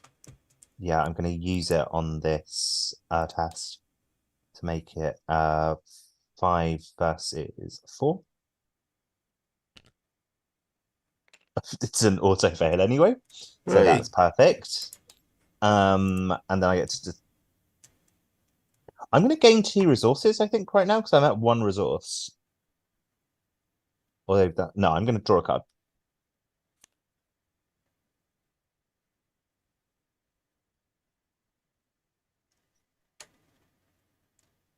Cool. Okay, I'm staring at these locations and trying to recognize them because the campaign guide is not high enough resolution to read the names. I think I have walked into... No, I've walked into Precarious Ice Sheet, so I think the Icy Wastes comes into play. And that one up there, what was that?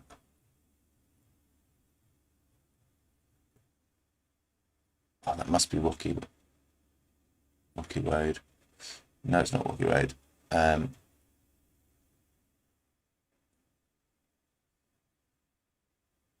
Okay, I'm phoning a friend. Jessica, would you mind coming and have a look at this campaign guide? Sure. And oh no, that one's in play already. That's why I can't see it. Fine. It's only the Icy Wastes that I need to put into play. Okay, cool. This is the benefit of starting playing at 11 p.m. Cool.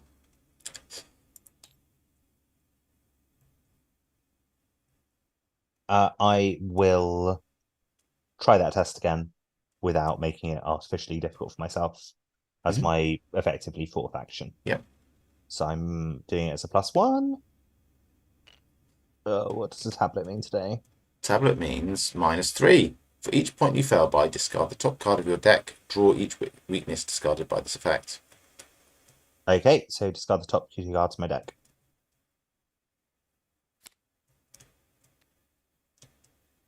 Well, that's a bummer. Okay, that's my turn. Okay. There are no enemies in play. Let's do the upkeep phase.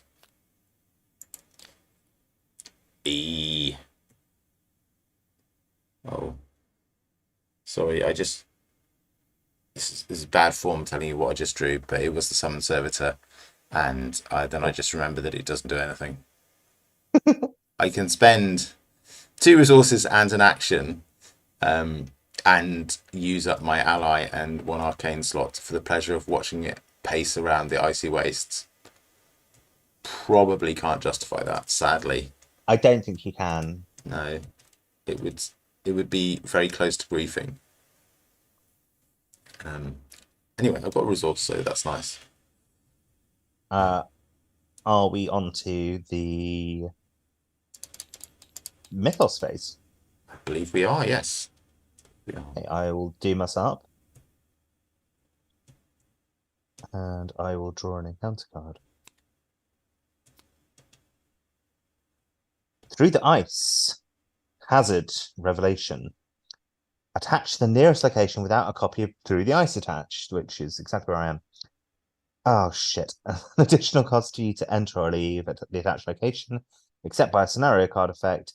Test to evade. If you fail, cancel the effect of the move. Take 1 damage and 1 horror and discard Through the Ice. This is a terrible place for this to be, because it's the central hub. I think as the map expands, we'll be able to avoid it most of the time. Okay. Cool. Time for me to draw an encounter card. I have drawn 0 visibility. That goes into play in my threat area, and it causes me to have to spend an action if I want to leave the location with the treachery attached to it, and I will test 2 agility at the end of my turn to try and discard it, which typically I will forget. And I'll go, oh, damn, I've got to test that thing. Yeah, I'll try and remind you. Thank you. Right, turn 2. Turn 2. So, the Icy Wastes that I put into play after much searching, we need to spend 2 clues as a group to enter. Okay. Well, we currently have no clues as a group. No, there are 2 on my location. I have pretty much no way of getting them. Okay. Maybe that will change. I'm going to try and get out of here on my turn. Shall I take my turn first? Yeah, why not? Okay, so I'm going to try and I'm going to do exactly what I did before with drawing thin. And try and investigate this crash site. So anything but a +1 fails here, but that's fine. And I'm also... how many +1s are in the bag? Let's have a look.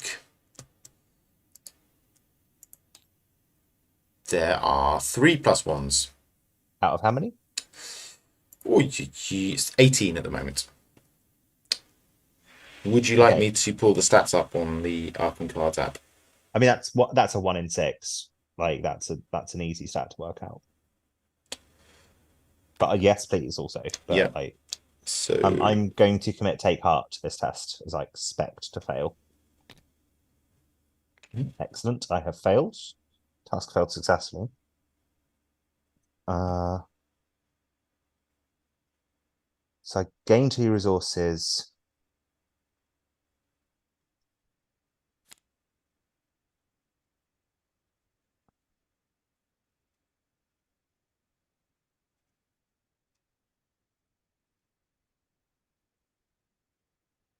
And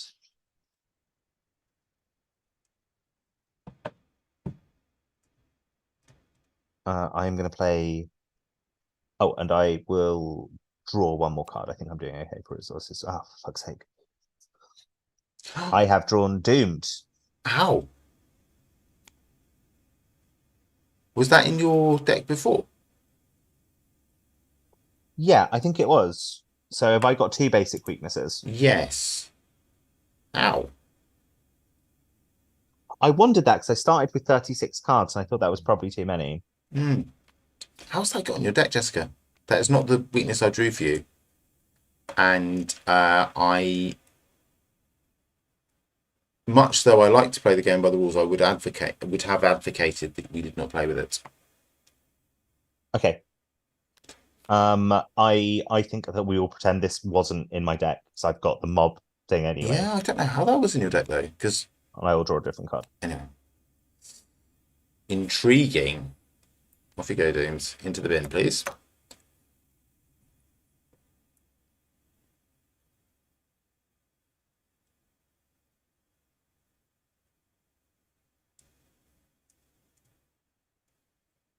So that was my first action. I'm going to play Grit Your Teeth as a fast action.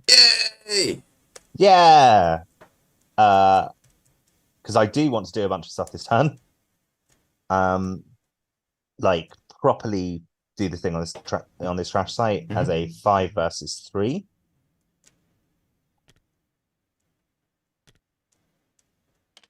Fuck's sake.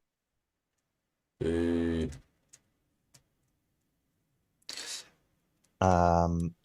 For future reference, the skull token scales with the shelter value of your location. It's like half rounded up, I think.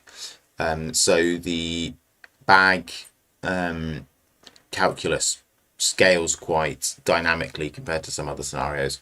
But Okay. if a skull is a 2, -2, being up 2 is about a 70% chance of success. Being up 3 is about an 80% chance of success. Okay. And I was what up? You were up 2. Up to the. So I'm going to try that again. Yes. Okay. We have recovered the supplies. Make a note of that.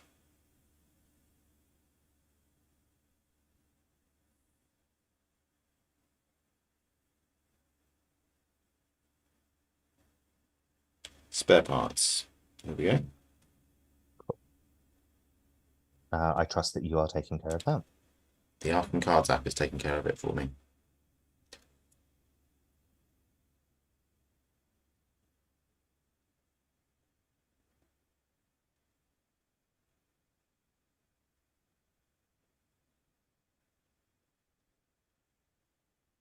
Okay.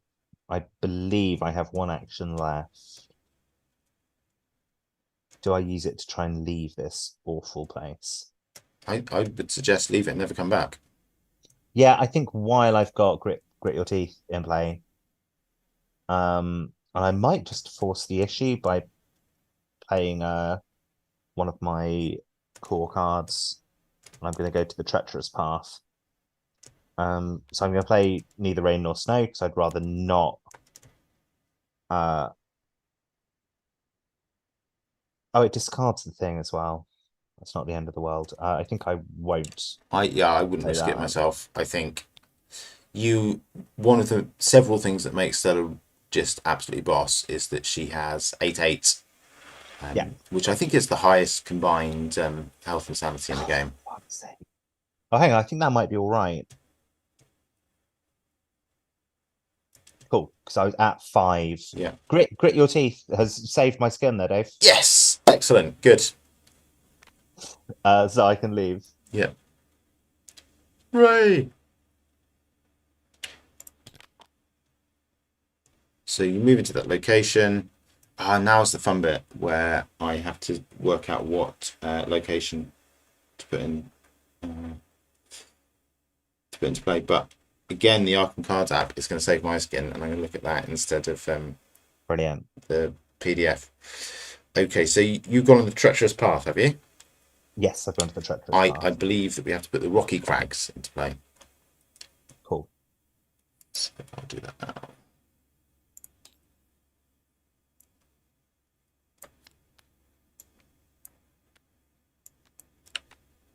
Have you noticed how this version of the mod automates the location connections and how bloody good it is?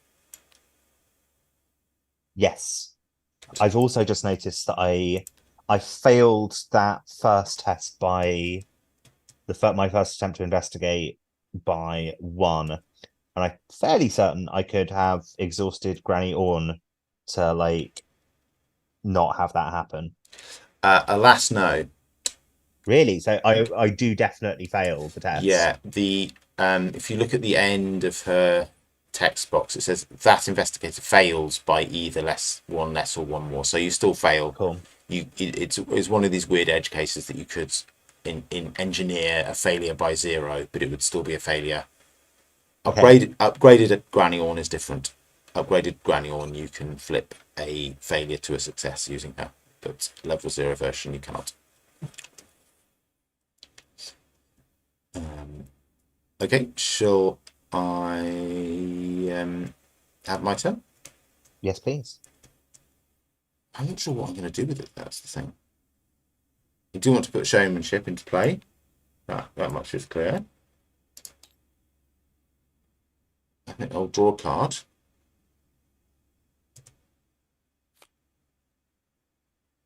Cute. I'm gonna try and not look at all your cards, as tempting as it is. It's not in the spirit of the game.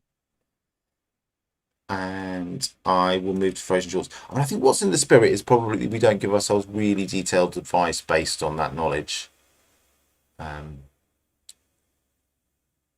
I suppose in the spirit of the stream, you looking at my cards and wondering why I'm taking the decisions that I'm taking, and maybe asking questions is like absolutely legit, I think. Yeah. Right, I'm going to move to Frozen Shores. Don't try and stop me because I'm too stupid to investigate an ice sheet. This is a bit more promising. +2 Shroud of encounter cards is attached to it. This is a great place to end my turn. Well done, me. Highly sensible. Okay, and those were my 3 actions, right? Play, draw, and move. Yeah. Now I remember to try and discard 0 visibility. Yeah, so I'm a 2 versus 2. And I draw a frost token. So that is a failure. Okay. Oh, but I was supposed to draw another token as well. Oh, it's a big failure, but fortunately nothing. It's equally failed. Yeah. Well, I drew another token just to see if I pulled a one of the nasty tokens that does a thing if you fail. Yeah. Okay, upkeep. Yep. Looks there's no monsters.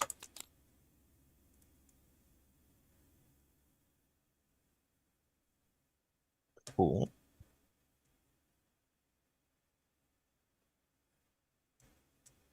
Mythos. Yeah. Could you do that actually? Because Yes. that is a bit of the interface that is currently eluding me. No problem at all. Encounter. Okay. Revelation test 3. For each frost token revealed during this test, take 1 damage. If you fail, take 2 damage. Okay. At this stage in the game, I'm happy to accept that I might take some damage. Mhm. Okay. So it's 4 versus 3. Boom. So it's +1. I could choose to automatically fail this test to deal 1 damage on 1 horror, but there would be no point. So I Indeed. won't do that. Yeah. Would you? I'll discard it maybe here actually. Hey, I've drawn Ancient Evils. Okay. Your friend of mine, Yeah. scourge of many a game of Arkham. We're at 3 Doom of 4. And Okay. I'll discard Ancient Evils.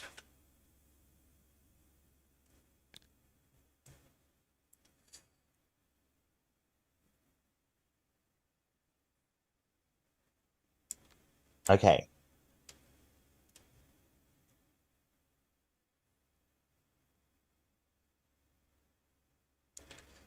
Would you like you to take your turn?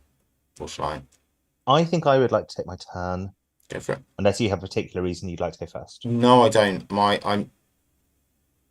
I think this game state is actually quite hard for me to interact with. I can test either my location or yours at evens, which is probably bad. So I think I'm going to be drawing a lot of cards to try and find some clue tech, a copy of clairvoyance, or Molly, who can tutor for 1.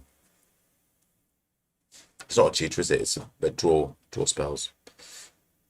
So my turn is going to be very boring. How about you do yours first, and then we see where we get to. Cool.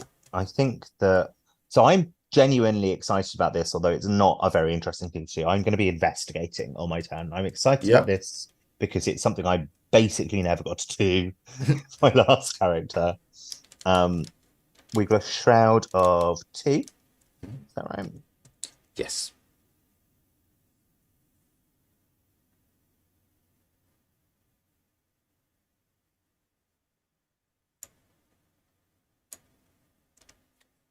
Uh, and I've got book learning of 2. I would suggest that you. I'm thinking of winging it. I would suggest that you do. Yeah, because it wants to be in the discard pile anyway. Yeah. And I might drawing thin on this. No, I think I that's a. won't. I think that's well. If you're drawing thin on it, you get some tempo, Mhm. which is cute. You do not lose an action if you fail, which is cute. You get winging it in the discard part, also cute. And you can play winging it immediately afterwards. Along with other effects to ensure the success, is my thinking. Make When I do it afterwards to get both please. yeah, exactly. So that is what I'm I'm not sure you thinking. can ensure the success, but you can make it very likely. Yeah, I mean, you can never ensure a success, but I can make it like statistically extremely likely. Yeah. Cool. So that would actually have been a success if it weren't for drawing thin. Yeah. But it's fine that it wasn't. I'm again going to take the cards. I got another. I think you're supposed to be drawing 1 card, not 2. Sugar puffs. You're right. I think that's the first time I've made that mistake, to be fair. I got confused with take heart. Yeah.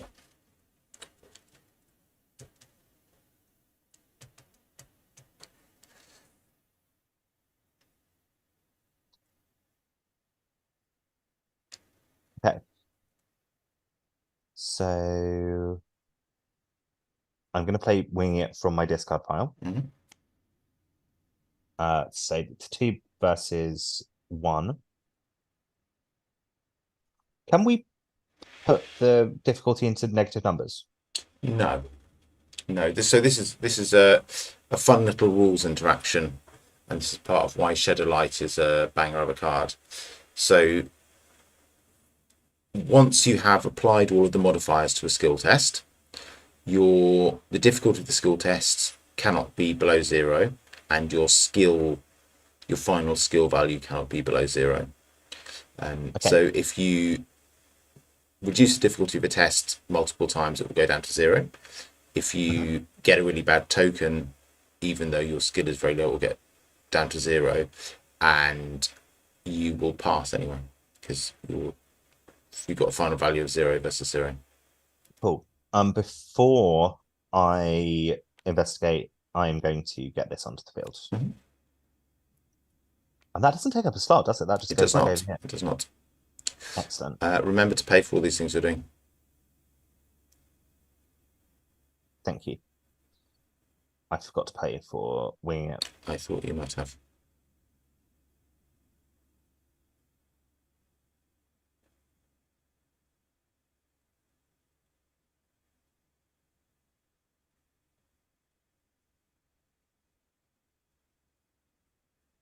Okay. I'm going to play Perception. Mm-hmm. So I'm a 4 versus 1. I have got options to make that my number even higher, but I don't think that I could play Resourceful here, but I think I'm going to save Resourceful for when it's like also actually helping the skill test. Whereas I don't think there's any point going to like 5 versus 1, is there? -3 is the highest. I think there's a -4 in the bag. What I would say is Resourceful is probably the most impactful card in your hand at the moment. And it will only get more impactful as the game goes on, right? Because there's more and more stuff on Yeah, this card. in terms of real tempo and power, I suspect you will want to use it to recur your look what I found. Cool. Uh, So I would hang on to it until it's got a really good target. okay. So this is action number 3. 4 versus 1, investigate. Yes, and I get both these because You I do, played winging it from the discard yep. pile. And wing it comes back to your hand, I believe. Oh, does it? That's Uh, so good. uh, yeah, if you do shuffle it in, shuffle it into your deck. That's what happens to it, not into your hand. Cool. I thought that seemed a little bit too powerful. Yeah. I've got one in my hand anyway. That's true, yeah. It would be slight overkill to have both of them in your hand. Did you draw a card for Perception? No. So I probably should have done that before I shuffled the thing back in. But I'm happy with that draw. I actually don't think you would. No, Perception is if this is successful, that's a step of that's during the resolution of the effect that kicks in, and then wing it, you shuffle into it after resolving all the effects. Cool. I'm also going to exhaust scavenging and get back an asset because I can. Ah, you absolutely can.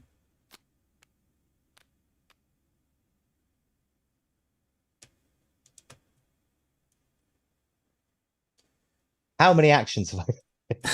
I think that was 3 of 4. You played Scavenging and then you played winging it twice, right? Yeah, one of them was on a deliberate fail. Yes. So yeah, like I say, 3 of 4. These are all good, but none of them need to be played now. Do I just go into these rocky crags is the question. You're not your maximum hand size, so you're not going to have to discard any of your cards now. Yeah, do it, I reckon. That'd be my suggestion.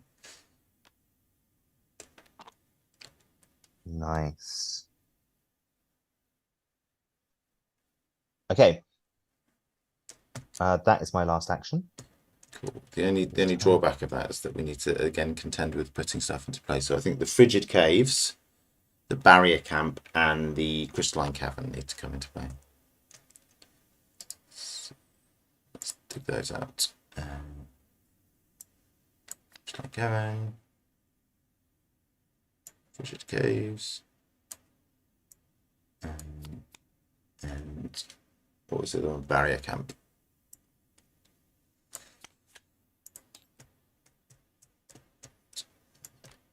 Go down there, crystalline cavern.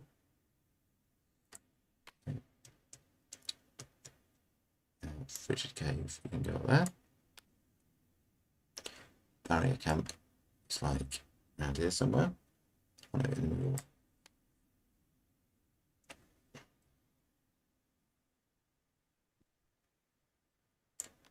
Because I'm loving playing this character so far.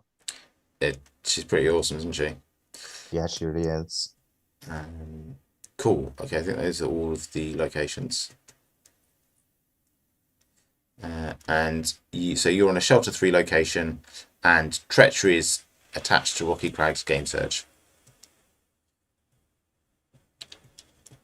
Yeah. And now we go to Dexter Drake's Do Literally Anything Useful challenge, and see where we get to. I will draw a card. Hey! Two of my useless boys. My fail sons. My pathetic fail sons who will cost me money just to wander aimlessly around Antarctica. Okay, I think I might draw again. Hey, I can move and be useless elsewhere. 1, 2, 3, 4, 5, 6, 7. Finally, I'm going to draw one more time. Okay. Yet more cards I don't want to use. This is a roaring start.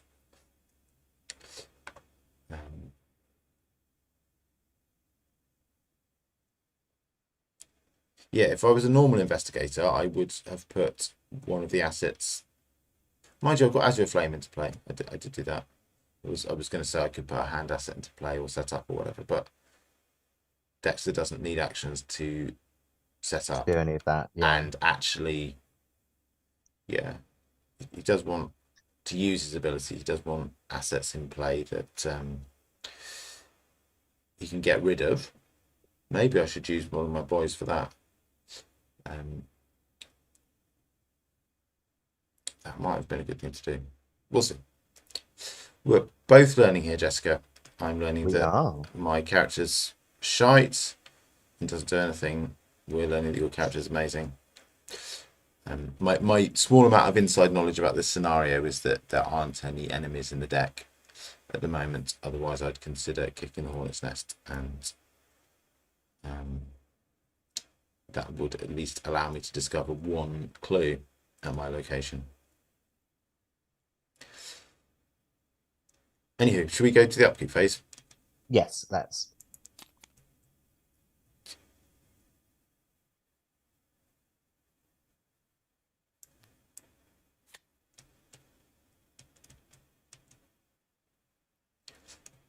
It's looking increasingly like next turn will be a setup turn for me. Or at least try and do some investigating. Yeah. I think both of us, I mean, it says me, who's just been standing around drawing cards like we do all the time. Both of us probably shouldn't linger too much in these locations because it will be bad when we draw treacheries and attach treacheries to them. Treacheries get surge for mine. Exactly. Doesn't that mean you just draw a different card? No, it means you draw another card. Oh. Yes. I see. Yes. I think every time I've encountered surge before, it's been like, if this card does nothing, it gains surge. But I forgot that, like, this is this card does something horrible to you, and then the next card does as well. Okay, yeah, I probably shouldn't hang around here too long. Okay. After that Brilliant piece of foreshadowing. How about we do the mythos phase? Yeah. First on the agenda flips. Uh, would you care to do the honors? Hey, look, there's loads. Yeah. Of... Jessica, I've got some more reading for you. Steady on. Hooray. It's really like creating the like Leo narrative synergy of me actually losing my mind as I have to read more and more. Uh, Hold on, come see this. One of the team members shouts as you trudge through the snow.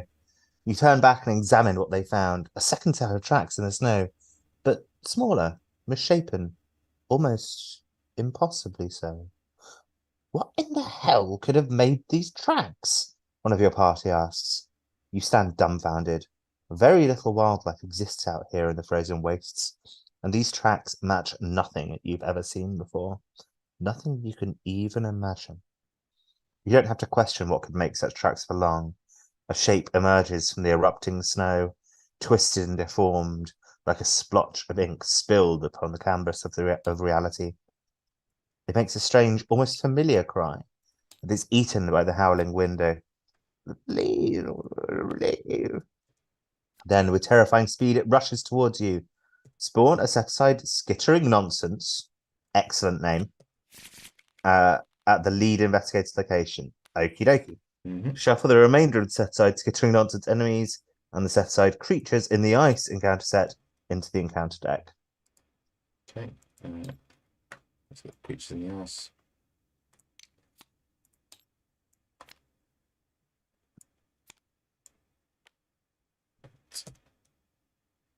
Into the white. Something dwells beneath the ice, something you've never seen or heard before, not even in William Dyer's horrifying report. Something unreal. Forced, after a location is entered by an investigator the first time, do the things to make it connect to other locations. Yeah. Yeah. Okay, I could have done with this happening one turn later than it did, but that's fine. I mean, in the good news, you weird. Let's draw our encounter cards. I was about to say neither of us drew a treachery, which is a brilliant piece of foreshadowing because now we'll both draw treacheries. Okay. Go on. It's time. It's a terror. Oh. Not a treachery, so that's good. I regret to inform you that they're all treacherous. Oh, sugar puffs. Okay. But I don't think this attaches to your location, so we're all right. This is good. That's good. And I need to test 3 willpower. Yes. Which I currently have 4 of. So that's good. I'm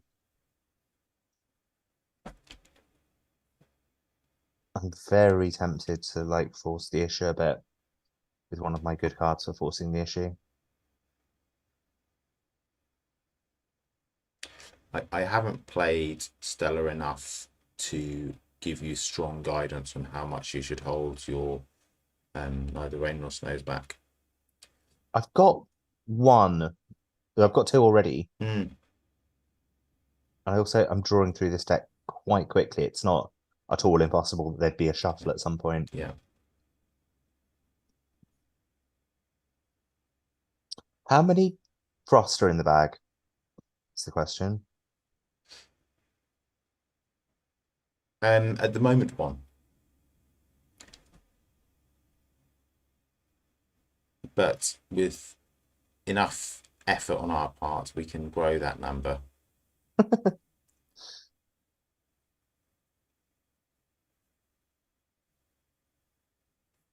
Oh, do you know what? I'll just risk it for now. I will probably fail and regret it, but like I think I'm okay taking or even giving the horror to Granny Thorn at this point. So let's just go for it. So it's 4 versus 3.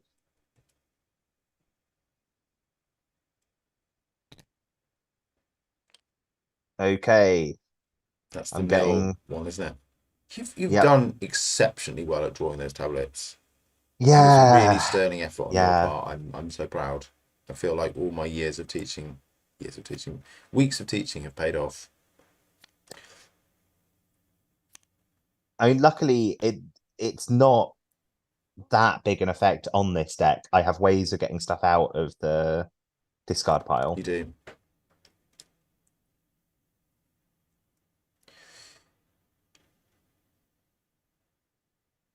And you take 2 horror.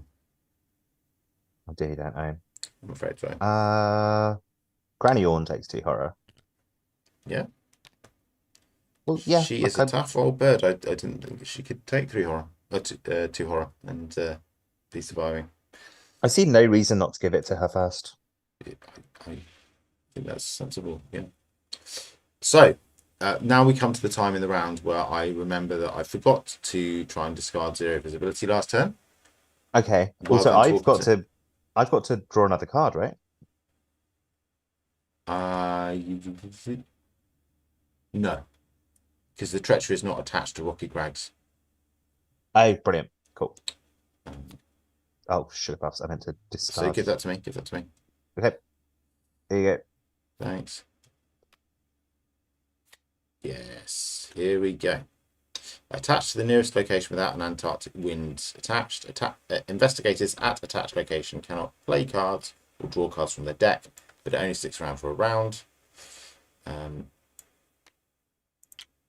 does somewhat interrupt my strategy so far, which is to stand around uselessly and draw cards, but we'll come to that. I think you should be allowed to try and evade 0 visibility. I know you forgot at the end of your I will try and evade it for sure. Okay. So that bumps the shroud of this location up to 4. Let's just see about the 0 visibility first.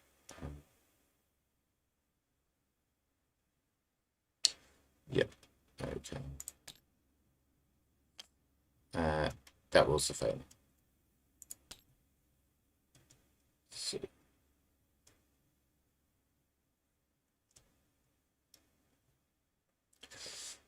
So to summarize, I can't play cards or draw cards. Don't have any cards that do anything cool. Well, that I want to do anything with at the moment, I should say. Cost me an extra action to leave here. Oh.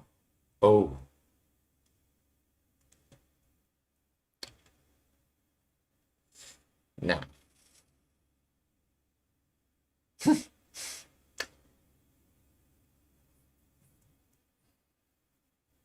I'm just wondering if Ethereal Slip. But that does count as leaving a location, I think. also, doesn't it count as playing a card? Well, if you want to be very pernickety about it, Jessica, yes, it does. Yeah, absolutely right. Yeah, so Like it was a genuine question. once again, I know I'm just being asked because I wanted to do the fun thing and now I can't do the fun thing. So my plan for this turn had been to come and see about the skittering nonsense and Yeah, basically barbecue it with purple flames, which does sound is fun. pretty much all it deserves.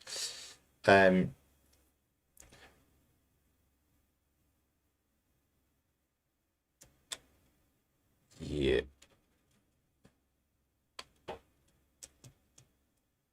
I can't do it this turn. Is what it boils down to. I can use 2 actions to leave. But then I have 1 action left. Yeah. Which could get me to a location, but sadly I'll be short an action for the purposes of frying skittering creatures.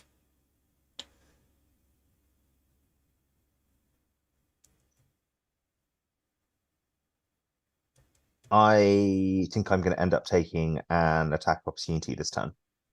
Okay. Do you have a plan beyond that for dealing with the skittering nonsense? It's to shoot it with a Derringer. Okay.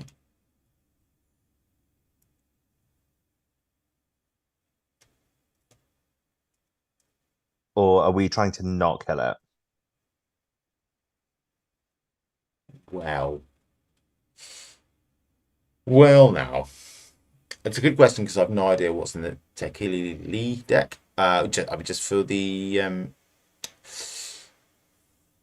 benefit of our thousands of adoring fans, you shuffle the top card of the Deckbuilding deck into your deck without looking at it. If you defeat the Skittering Nonsense, it attacks you if you can't. If by some horrible twist of fate you've got rid of the, I don't know how many cards there are in that wretched deck, 16. Imagine each of us having 8 Tekelili cards in our deck, and then to add insult to injury, a Skittering Nonsense attacks us because we can't stuff our poor broken decks with any more copies of it. This game is a bully, Jessica. It is. It It's likes a to horrible kick us bully. when we're down. It does. Um, So like I'm gonna make some observations. Go on. I think it's relatively obvious to me, at least, that what we should be trying to do is get 8 clues and go to the barrier camp. Yeah. Well, I don't know. That like, camp looks like it's still quite outside. There's the crystalline caverns down here. Surely, like, there's more shelter in a cavern than a few 1920s tents. do you know what? I'm fine with either of these options. Mm-hmm. My slightly metagamey analysis is that they're expensive to get into, and so therefore probably where we're meant to go. Yeah. I think that's entirely legit. There are currently 8 clues like revealed on the map. To go anywhere else, we'd have to like. I presume that if I were to go to the Frigid Cave, it would have even more clues on it. Like it would be a clue positive thing to do to get all the clues off here and then get all the clues off Frigid Cave, I suspect. But not an action efficient thing to do. All of this doesn't solve the problem of like, I've got to kill this monster, but I'm just like thinking ahead. Yeah. I mean, we are basically talking around the Skittering Nonsense in the room. Yeah. Oh, Elijah. Yeah, this is the other thing I'm thinking, that I might not have to kill the Skittering Nonsense. Is it a hunter? It is, isn't it? Yeah, but if you evade it, you can be one step ahead of it. You should Elijah it. So I'm set up for killing enemies, and I'm our designated enemy killer. And Okay. when I can read next turn, I will come after the Skittering Nonsense. So by the time it starts hunting, it will become the hunted by me. Okay. Yeah. Let's do that. Doing this. Boom. You're setting the dogs on it. Look at that. I love it. Yeah. Elijah needs to exhaust. Although, mind you, its evade is 4. Ooh. So I think this might be an occasion to play resourceful. Or neither rain nor snow. I would go for the latter, I think. So is it base skill of 5, is it, with Elijah? Yeah. Yeah, you want to be at 8 versus 4, I reckon. Fantastic. I presume these can only be healed from me, actually, can't they? If it doesn't specify, it's from your investigator card, yeah. Cool. So this stays here and is exhausted, I believe. Correct. Yeah. And I'm going to go here. Okay. So that's my first action. This is my second action. Okay.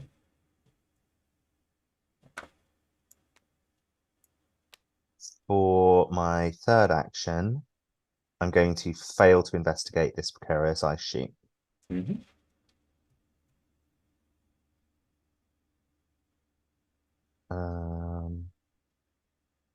I'm not going to play. So I'm going to do drawing thin. Mm-hmm. So I'm going to fail it anyway. Yeah. Oh, that's what you think.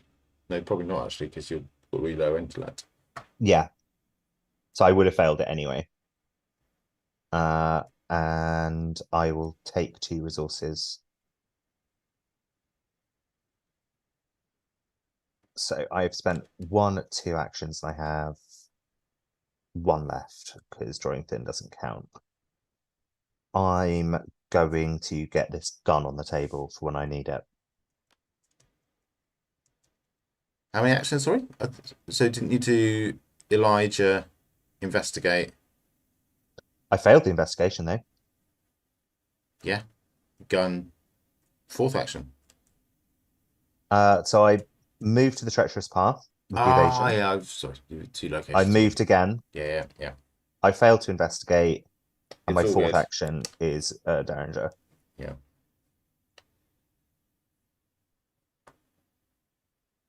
Okay.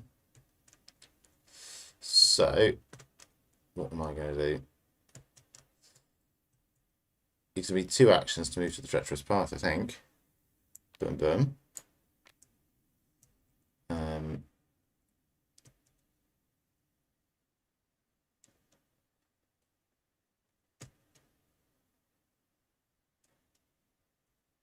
And then another action to move to the Rocky Crags. Is that right?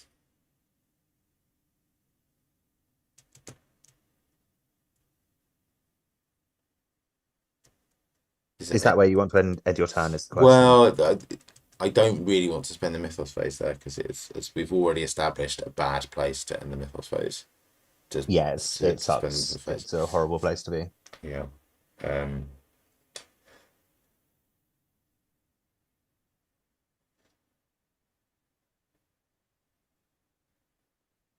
Don't think. Maybe I'll just draw another card.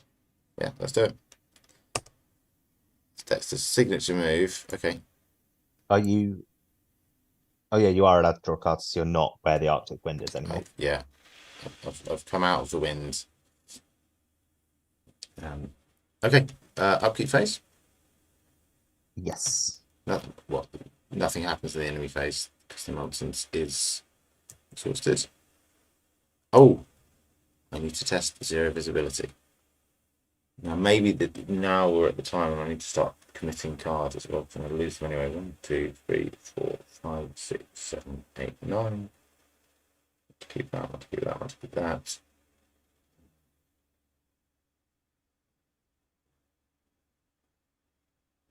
Yeah. Yeah, I think I'll commit these 2. So I'm up 3. So I'm a 5 versus 2. That's a -3, so that's a success. And I can discard 0 visibility. Okay.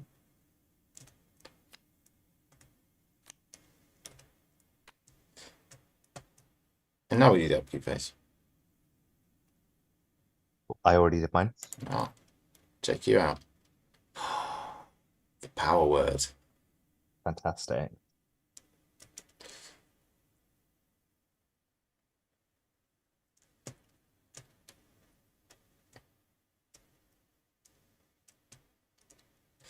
Which begs the question, do I want to use my bossiness power word on the skittering nonsense, or do I want to incinerate it with purple flames?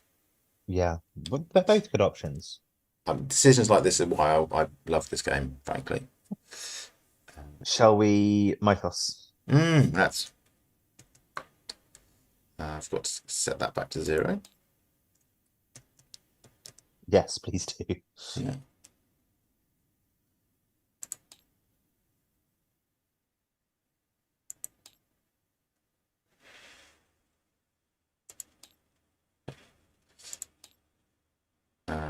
Yep, so that goes now to 1 of 7, and it's your turn to draw an encounter card. Oh, and the nonsense should be ready. Okay, so I've got whiteout, which means that I get -1 on everything for a turn. And at the end of the round, it gets discarded. To be honest, it does not seem like the worst Like it attaches to the location, Yeah. not to me. So you can just move out of the location. Cool. And I draw Kindred Mist. Okay. Attached to the nearest location.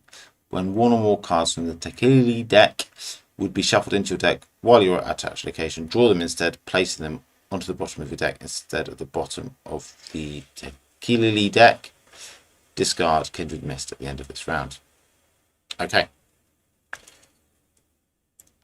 So that tells us that the cards in the Tequili deck typically activate once and then go back to that deck rather than stay in your deck. I believe its Antarctic wind should be gone. It should, yeah. It has outstayed its welcome and then some. Yeah.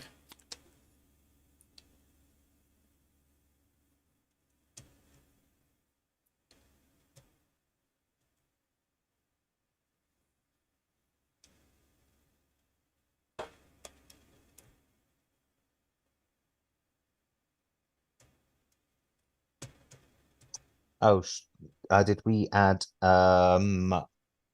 snowflake token? Should we have? So I drew white out, which is a hazard, and I'm at the precarious site sheet. We did not. Frost token. In it goes.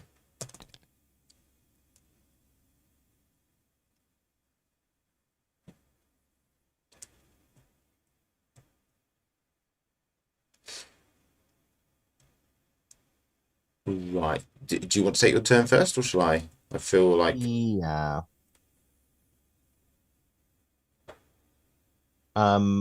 Is your turn about killing that skittering nonsense? I think so. Maybe do that first. I feel like that's the thing with the most stakes attached.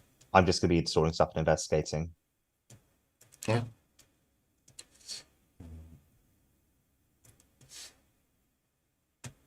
We'll do that. I think we're going to go for the purple flames.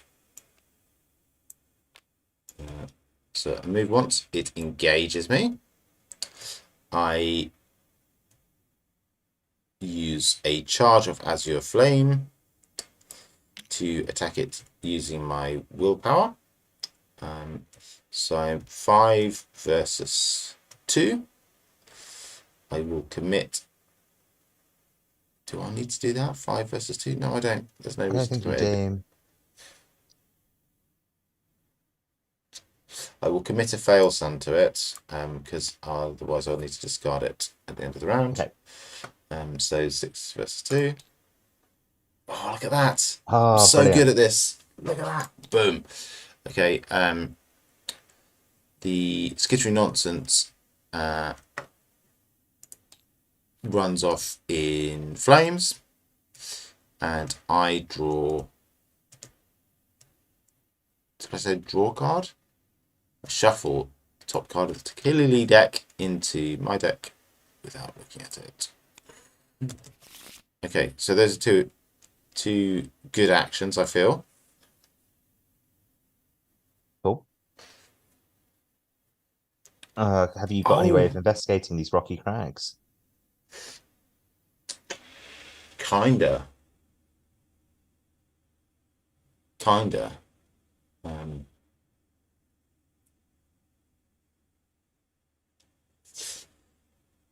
Yeah. Is that a good idea? It's my question. What? Kicking the hornet's nest? Yeah. Is it a good idea? When is it ever not a good idea to kick a nest of angry creatures with big stingers? I submit. No, it's a terrible idea. If I had another asset in play that I could boot off and put Sword Cane into play, it would be cute because I could kick the hornet's nest, draw an enemy, evade the enemy using the Sword Cane, and profit. I know. I think it's going to come down to the tried and tested classic of drawing a card. Cool. I think we can see what adjustment we're going to want to make to your deck uh when we do the next scenario. It's surprising to me that it's more assets, but anyway, we can cross that bridge Oh, when I we was come to it. thinking more draw. Like you're spending a lot of basic actions on draw. That's true. But I suppose like having more of the cards you're looking for Yeah. also prevents you from drawing so much. I do have the Lucky Cigarette case, which is probably the best draw engine in the entire game. Thus far, I have not been very lucky because we've been playing mostly without any enemies in the deck for me to start succeeding at tests with. Yeah. Okay. Is it me? Yes, I think so. Move Azure Flame, draw. Cool. I'm going to get this old keyring down and pay for it. I'm going to get this rabbit's foot down and pay for it.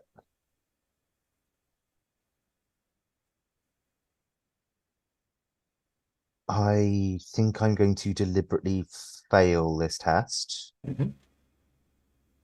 at least once. So let's just check. Like it's at 4. I'm on 2. It definitely fails whether or not I use the old keyring. Let's deliberately fail this test. Cool. That was gonna fail pretty hard anyway.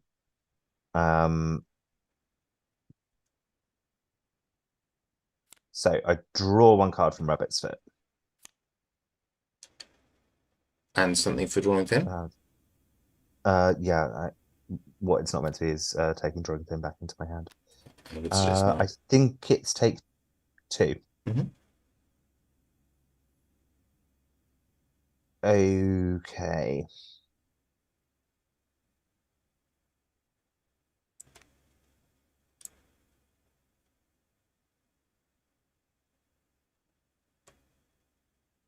I'm gonna play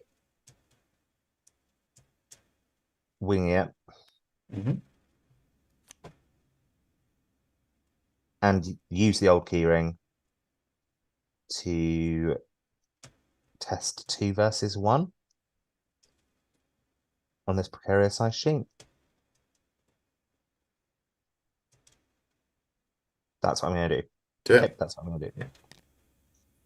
Oh, Boom. cool.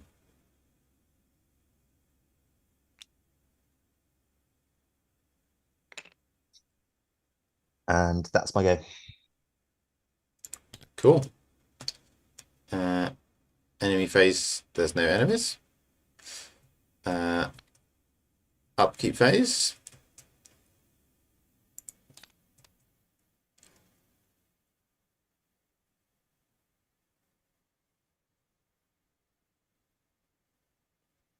So sad, I'm going to discard a copy of Power Word, I think.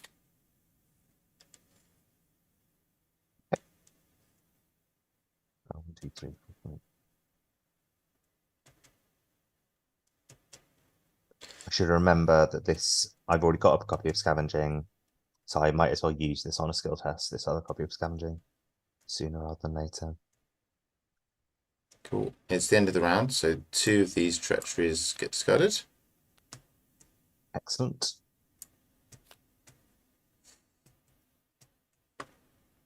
And we put some Tomb on the agenda. Yeah. 2 of 7. I will encounter an Antarctic Wind. That sucks. Yeah. I encounter Through the Ice. Oof.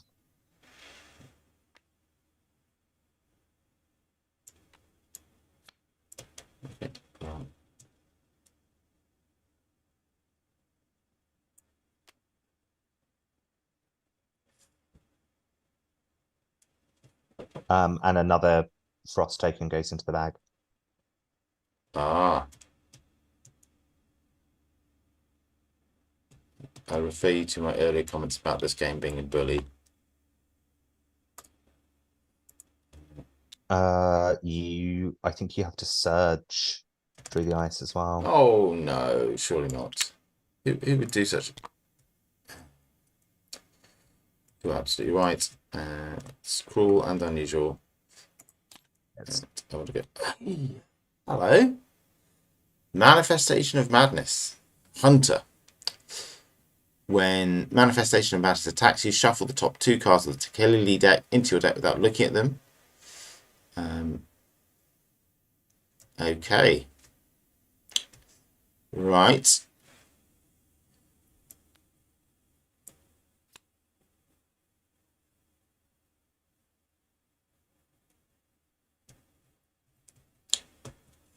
Okay, well that's my turn sorted.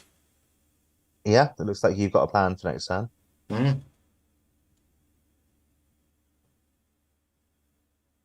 It begins with A and ends with Zero Flame. Yeah.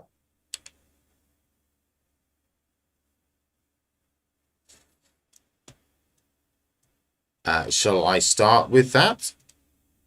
Yeah. Why don't you do Yeah. that? Okay. So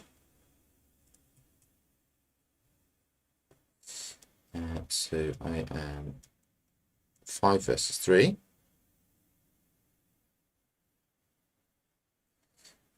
I will commit guts to that.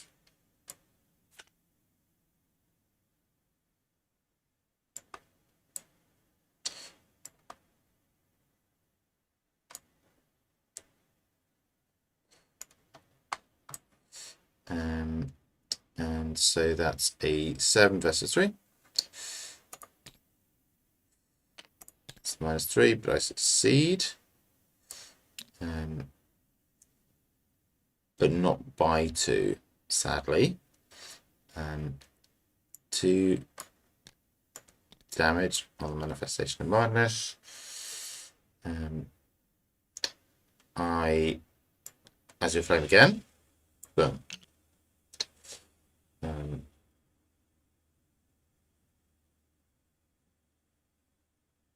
This time I do not commit any cards.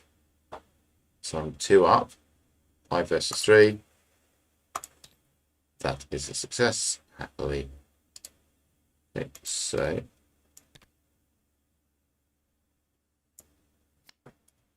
if it's around anything, that just it goes back in the discard pile.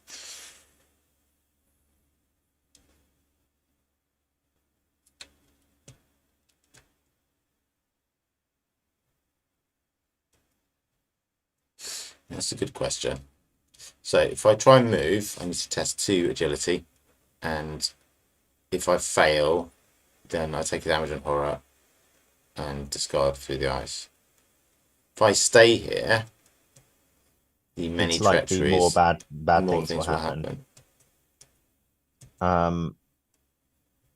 We do need these fleas, is the only thing I'd say. If you have a decent, efficient way of getting them, it might be worth staying. There is a decent, efficient one in my deck, but it's not in my hand at the moment. Then I think get the hell out of Dodge, to be honest. There are much less bad places to be. Like that seems like an exceptionally bad place to be. Yeah. Well done to the mechanics of this game for making us scared of being in a particularly shitty place in the Arctic. There we go. It's nice, isn't it? You climb up to the rocky crags and you're there going, oh, do you remember those happy days when we were just on a treacherous path instead of these rocky crags? How I long for being on a treacherous path. Okay. Right, that's my turn. So, I'm not allowed to play cards. Does that cover committing cards to skill tests? It does not cover that. Okay. Then I'm going to attempt this precarious ice sheet at a +1, I think. So I'm going to attempt it at a +2. I'm going to discard this flashlight. because it's relatively easy to get back with scavenging at some point. Yep. And I've got a full old key ring, which is just better. Yep. And scavenging, so that I'm approaching this at a +2. Yep. Oh, hello. First one of these today. -2. But that's fine, because I was Yep. at +2. Right. Hooray! So I've gotten the last clue off this location. Well done. I'm then very tempted to immediately spend all of those clues to go to these icy wastes. I mean, they sound inviting. Yeah, Uh, where I suspect there will be 4 clues if I'm that reading this properly. that appears to be the pattern. Yeah.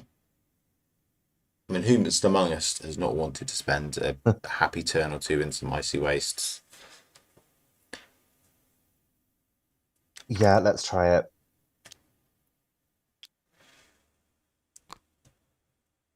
Let's go to the icy wastes for my second action.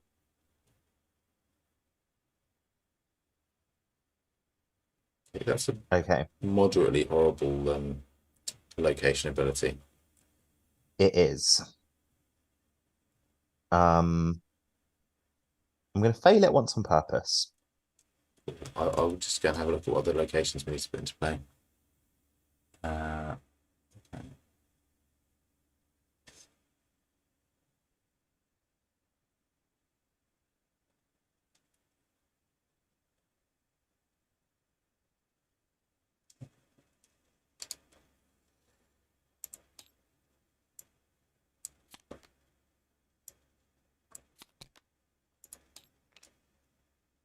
Okay. And I draw with Lucky Rabbit's Foot.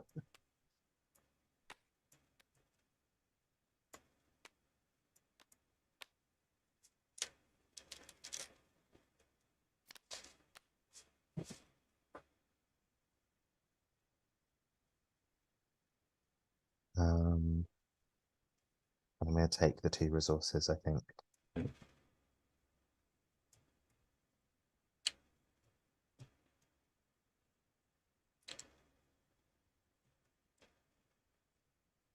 Which action is that for you? That's action 3, but I have one more because that was a deliberately failed action. Cool. Um, After that, we can get into the fan favourite segment of let's remember an agility test that Dave forgot to do. But take a 4th action first, and then we'll do that. my 4th action might be to slightly crappily investigate this place.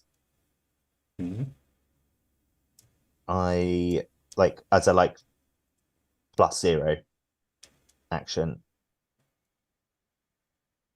I don't think there's anything better to do. Are you sure about this? No. But I'm aware that you probably shouldn't be giving me a load of advice based on what you can see in my hand. No, I can give you advice based on my own Yeah, your own experience. knowledge of the game. I think taking a skill test at evens because you don't know what else to do is a tempting course of action, but it often ends up with you taking a card from the Tequila deck and putting it in your deck. Okay. Shall I just draw a card then? Yeah, maybe.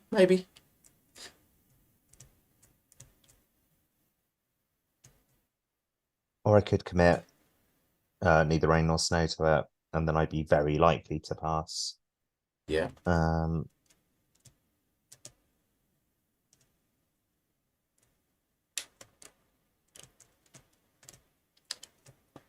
Oh, so here's the thing.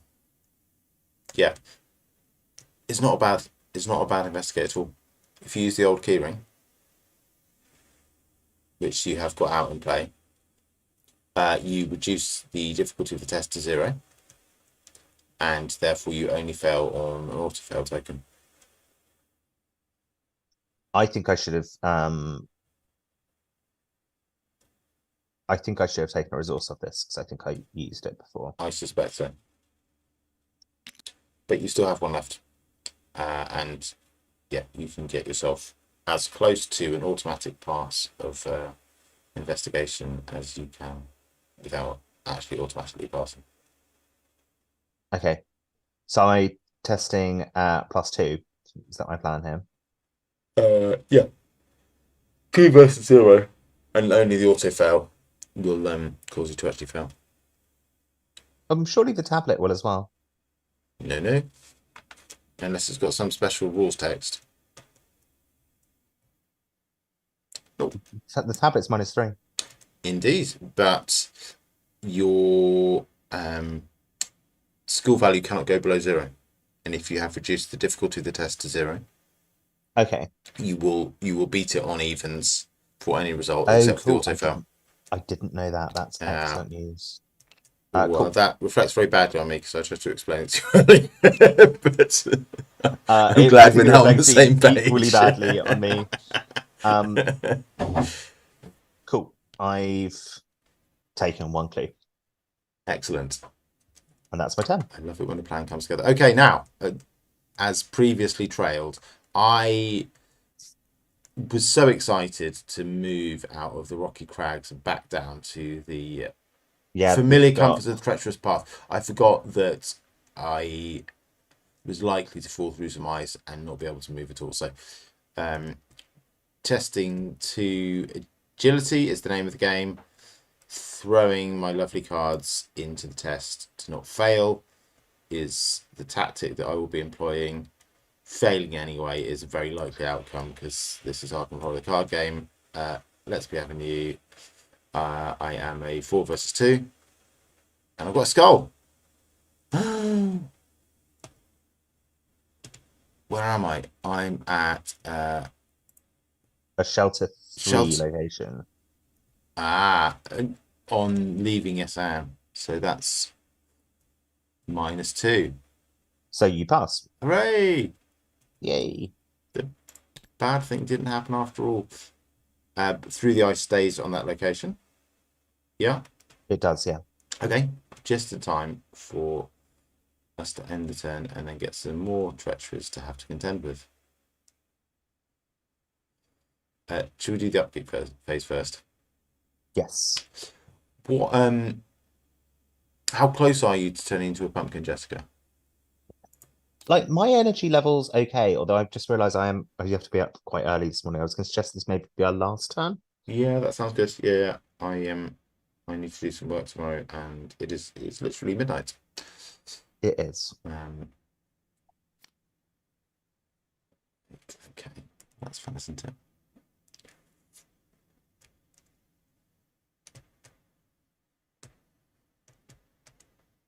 That's cool. So it is.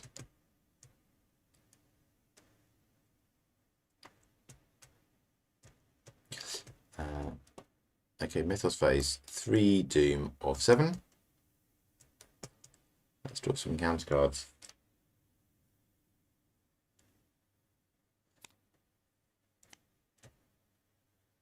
Hierophobia. Test willpower. X, where X is your location shelf value. If you fail, you must decide. I don't know, is this it's not a peril, so I can talk to you about this. Yeah, okay. Take 1 horror for each point you failed by. Place 2 of your clues on your location. Add a frost to the chaos bag. Yeah. Okay, so 4 versus 3. That sucks. Now, this feels like a good time to use neither rain nor snow. Because wouldn't it just cancel the whole... Wouldn't it just cancel this treachery card? Yes. Yes, the outcome would be that you either succeed or all of the effects get cancelled. I think, happily, this would include token effects if you draw a bad token. Cool. Dear God, Stella is crazy good. Yeah. This is today's lesson. Um, I heard it said, I didn't know exactly how good she was. When I first read her ability, I thought it was mid, but like this is really very good. The channel Playing Board Games released a video today where they had the results of a community survey rating all of the surviving investigators, and Stella was on top. Cool. And now we all know why. Okay, so this is going to be a 6 versus 4, and nothing will happen if I fail. Which I didn't anyway. I actually passed. Yeah. Hooray. Okay, I'll draw an encounter card. And it is Whiteout. If it wasn't midnight, I might try and do that Wipeout surfing song with the guitars, but I'm definitely past being able to do anything other than embarrass myself. This isn't bad. Like, No, I'll take it. It's definitely one of the less unpleasant cards in the yeah. deck.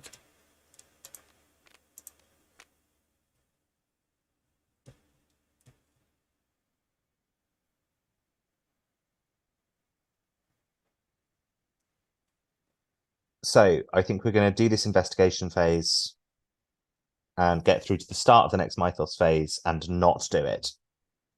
Correct? Yes, that sounds good. Yeah. Cool. Do you have anything particularly riveting you want to do on your turn? All this Antarctic wind should have fucked off. No, not particularly. I'm still wondering where my clairvoyances are.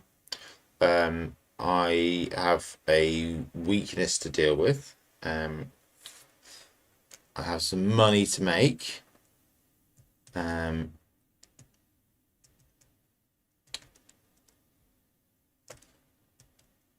Cool. I might go to Frozen Shores and kick a hornet's nest. Yeah, I think that's reasonable. Yeah. Unless we want to go back to Rocky Crags, we can't get to 8 at the moment.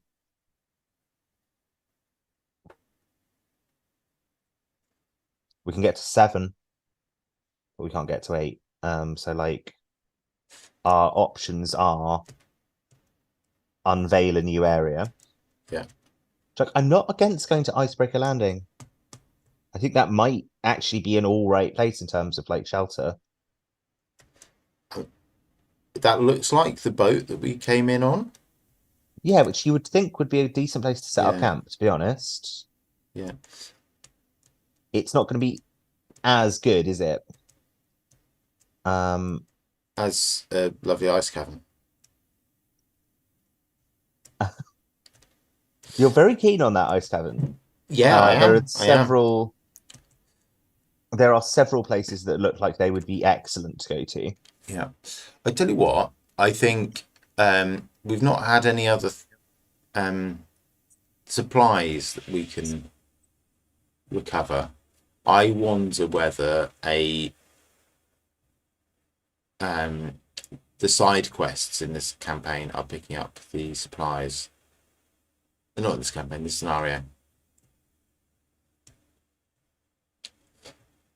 We definitely want to take the resign action before the agenda dooms out. Cool. Well, I think the big decision we need to make, and we don't need to make it yet, it will probably be a decision for next game, is do we brave the Rocky Crags and try and get the clues off it to get into one of these 8 value locations? Or and it's not even like an it's well, it is an or. Do we spend some of the clues to get into another location and get the clues off there instead of having to go back to the Rocky Crags? It would probably be Icebreaker Landing. I think, and if we wanted to explore every location in the scenario, we would need those 4 clues, and if we don't, we probably don't need them.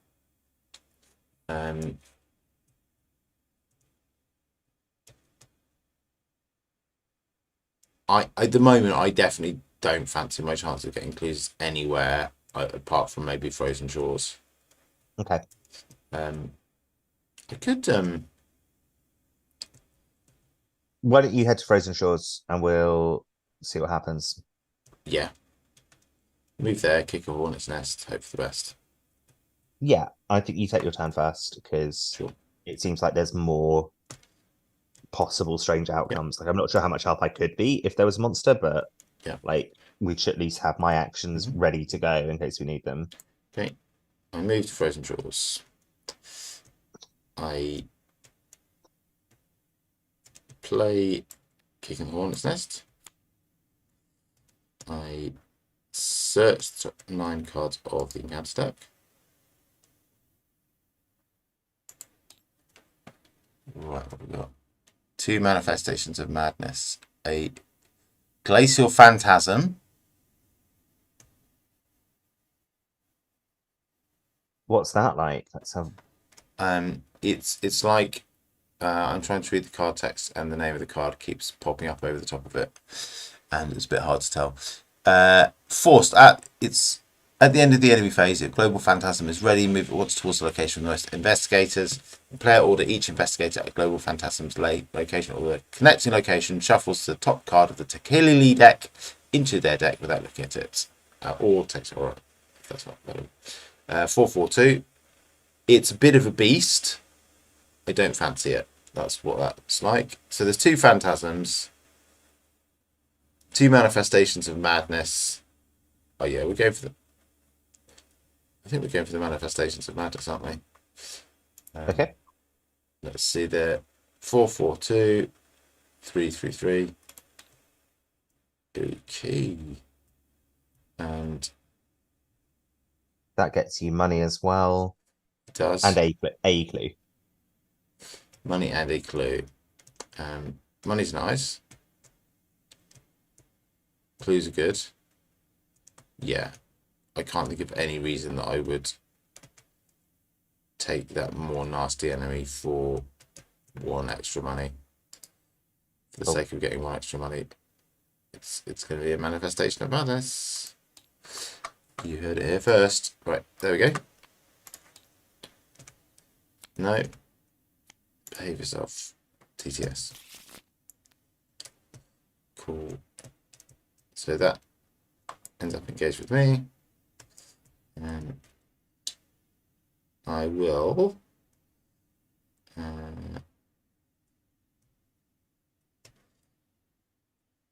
need to get my clues, don't I? And no, I need to get my clue and 3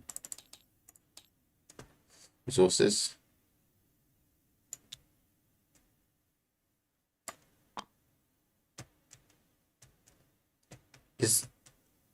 Am I imagining it, or does Ralph Wiggum from The Simpsons have a "I'm helping" line? That's a bit of a meme. Yeah, he does. Yeah, that's me now. This is how I felt in a number of scenarios in the other game where Yeah. it was like I existed solely to like tank stuff. I eventually got into it. It Yeah. eventually felt like I was powerful doing it, but like there you can feel a little bit like the dunce when someone else is going and getting all of the clues. Okay, good. Well, I'm glad you can sympathise with my plight. I absolutely do. Yeah. Well, now. So, the trouble is I've got these occult scraps in my hand that puts me at a 3 instead of 5. Can I point out that James Cookie Fredericks is your friend? Oh, yes, he is. Yeah, you are absolutely right. Good old James Cookie Fredericks. Yeah. Yeah, that's an excellent point. With my last action, the beard, the legend, everyone's favourite partner. His subtext is dubious choice. We're shooting at 5 versus 3. Let's go. I said, let's go. Hey! The cultist is a -2, right? Yep. Yes! Brilliant. Cookie. I'm sorry about all the things you said about your beard. You're great. I think it was Soaks 5 and 1. What a legend. Okay, yeah. I can't think of a nicer hair sweet guy that I'd like to have come and shoot my manifestations of madness. Brilliant. Okay, and it can't attack.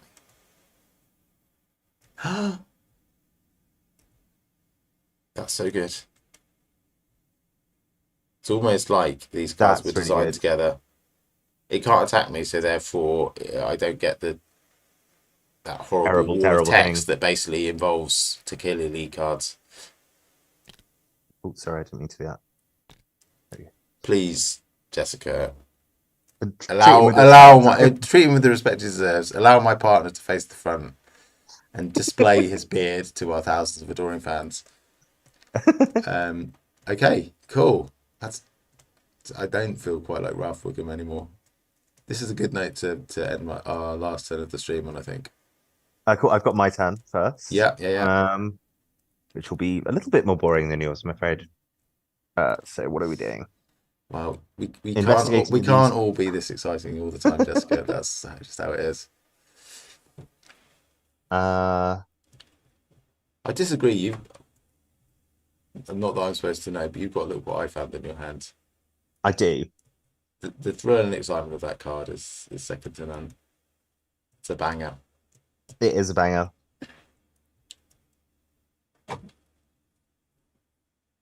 I've also got I've got lots of good answers. I think I want to play Wing It out of my discard. Mhm. If I can get it to come out of my discard. No, not into my hand, silly.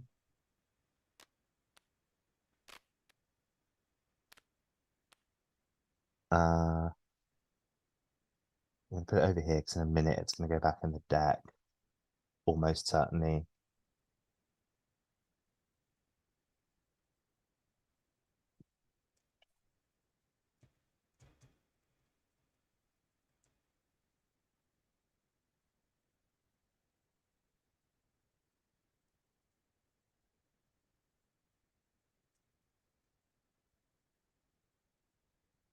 Are you lost in thought? Oh, I'm considering whether I use the old keyring, and I'm fairly certain I do.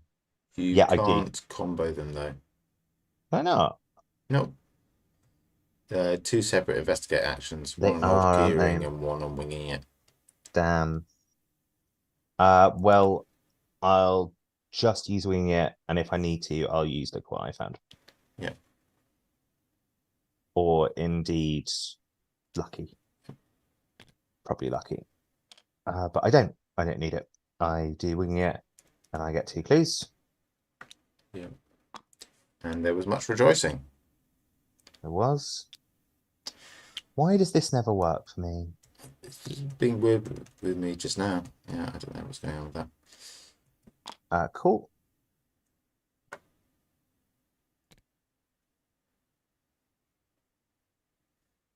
And this goes.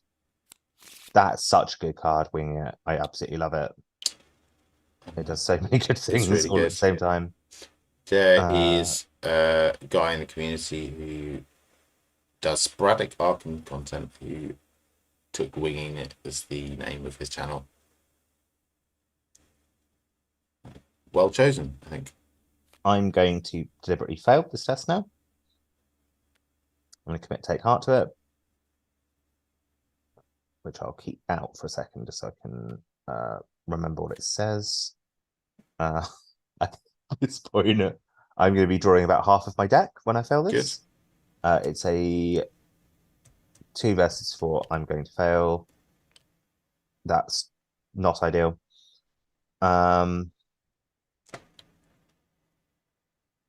Cool. So I fell by 5. So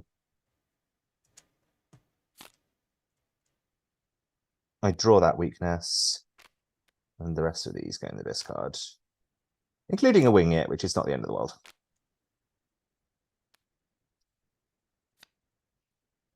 I've drawn so many of these little horrible tablets tonight. Let's remember to check the stats before we log off. It collects stats, and I think we can shake our fist in outrage at the vicissitudes of RNG. Cool.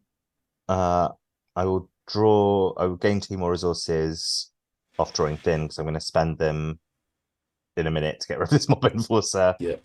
And I will draw a card.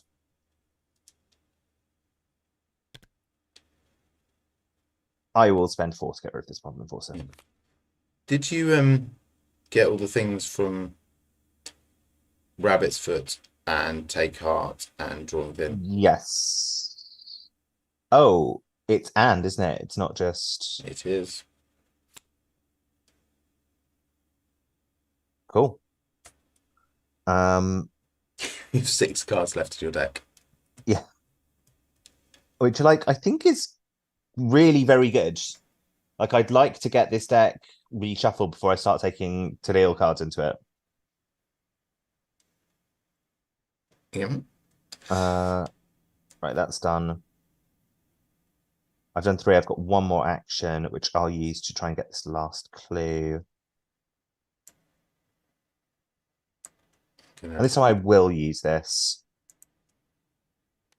That should be in there as well. So it's 2 versus 0. If you don't use it, that's fine. Sorry, Dave. That's okay. Do I succeed on that, right? So I can't go below 0, can I? That's correct. Yeah, you do. Yeah, you succeed.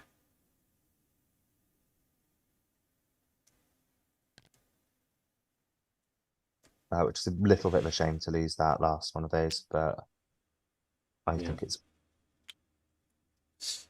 I was going to say, before you drew the token, that if you did not use the old keyring, you would be guaranteed to be able to play Look What I Found, because the Shroud is 2 and your skill cannot be reduced below 0. But I very deliberately didn't do that because there was only 1 clue left on the location. Ah, I see. I'm looking at your board and not the not the play area. If I presume I can't discover 2 clues in a location where there aren't 2 clues. No, you cannot. No, that's okay. Stella is a very powerful investigator, but even she is unable to do that. The other consideration, of course, is that you drew your favorite token, and bad things happen if you fail with that. So all in all, I say it worked out quite well for you. And I was giving bad advice. Let's call off the stream, go home. I'll let's think about what I've done. First. While you were having your avalanche of cards fall on your head, I had a frisson of excitement when I realised I hadn't considered if I could activate the lucky cigarette case. Oh, brilliant! When Cookie shot the manifestation of madness, but I don't think I got the money. I think I got a -1. Right, he was the 5 versus 3. So yeah, I think he might even have drawn the cultist, and it been like bang on. You're right. Yeah, it was the cultist. Yeah, bang on. Wow, that lucky cigarette case has so far been bad luck. It really has. Yeah. Anyway, I'm just going to check something quickly on this card. Okay. I think if I can get to this icebreaker landing, I can hoover 8 clues off it.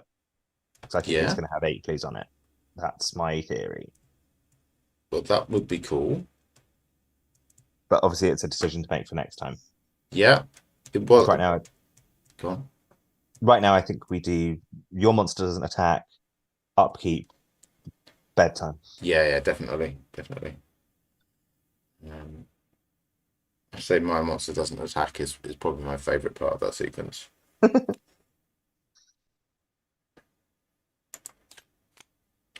Uh, That's very useful to have for next turn. it's extremely useful, yeah, extremely useful. Um, I mean, there is nothing quite like the sight of Silas Marsh with his top off to instill gladness into the most bleak heart. Um, Happy days. Excellent. Right. So next time we'll be starting. What's the doom say? It's one of the glitches I've got at the moment, so I can't read It's it. three, Okay, three of seven. So I we think we're need doing to, okay. yeah. So we've got this. This is the end of the turn that's got three on it. So we've got 4, 5, 6. We basically got 3 turns, in which to get ourselves in the same location and both resign. Will Dexter be able to get more than one clue this scenario? Welcome to my world, being a guardian. Will James Cookie continue to be freaking awesome? Will the Huskies continue to be good dogs? Will Stella continue to roll over this scenario like it's nothing?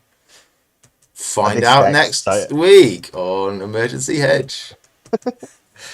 Do we have anything serious to say before we go? I'm starting to get delirious because it's past midnight. No, I think that's an excellent place to end the stream. I think that's a Okay, very good okay. farewell. Good night, everyone. Good night, Thank you for everyone. joining us. See you next week. I'm really hyped about playing this next week. It's gonna be fun. Yeah, me too. Thanks, Jessica. Cheers. Bye.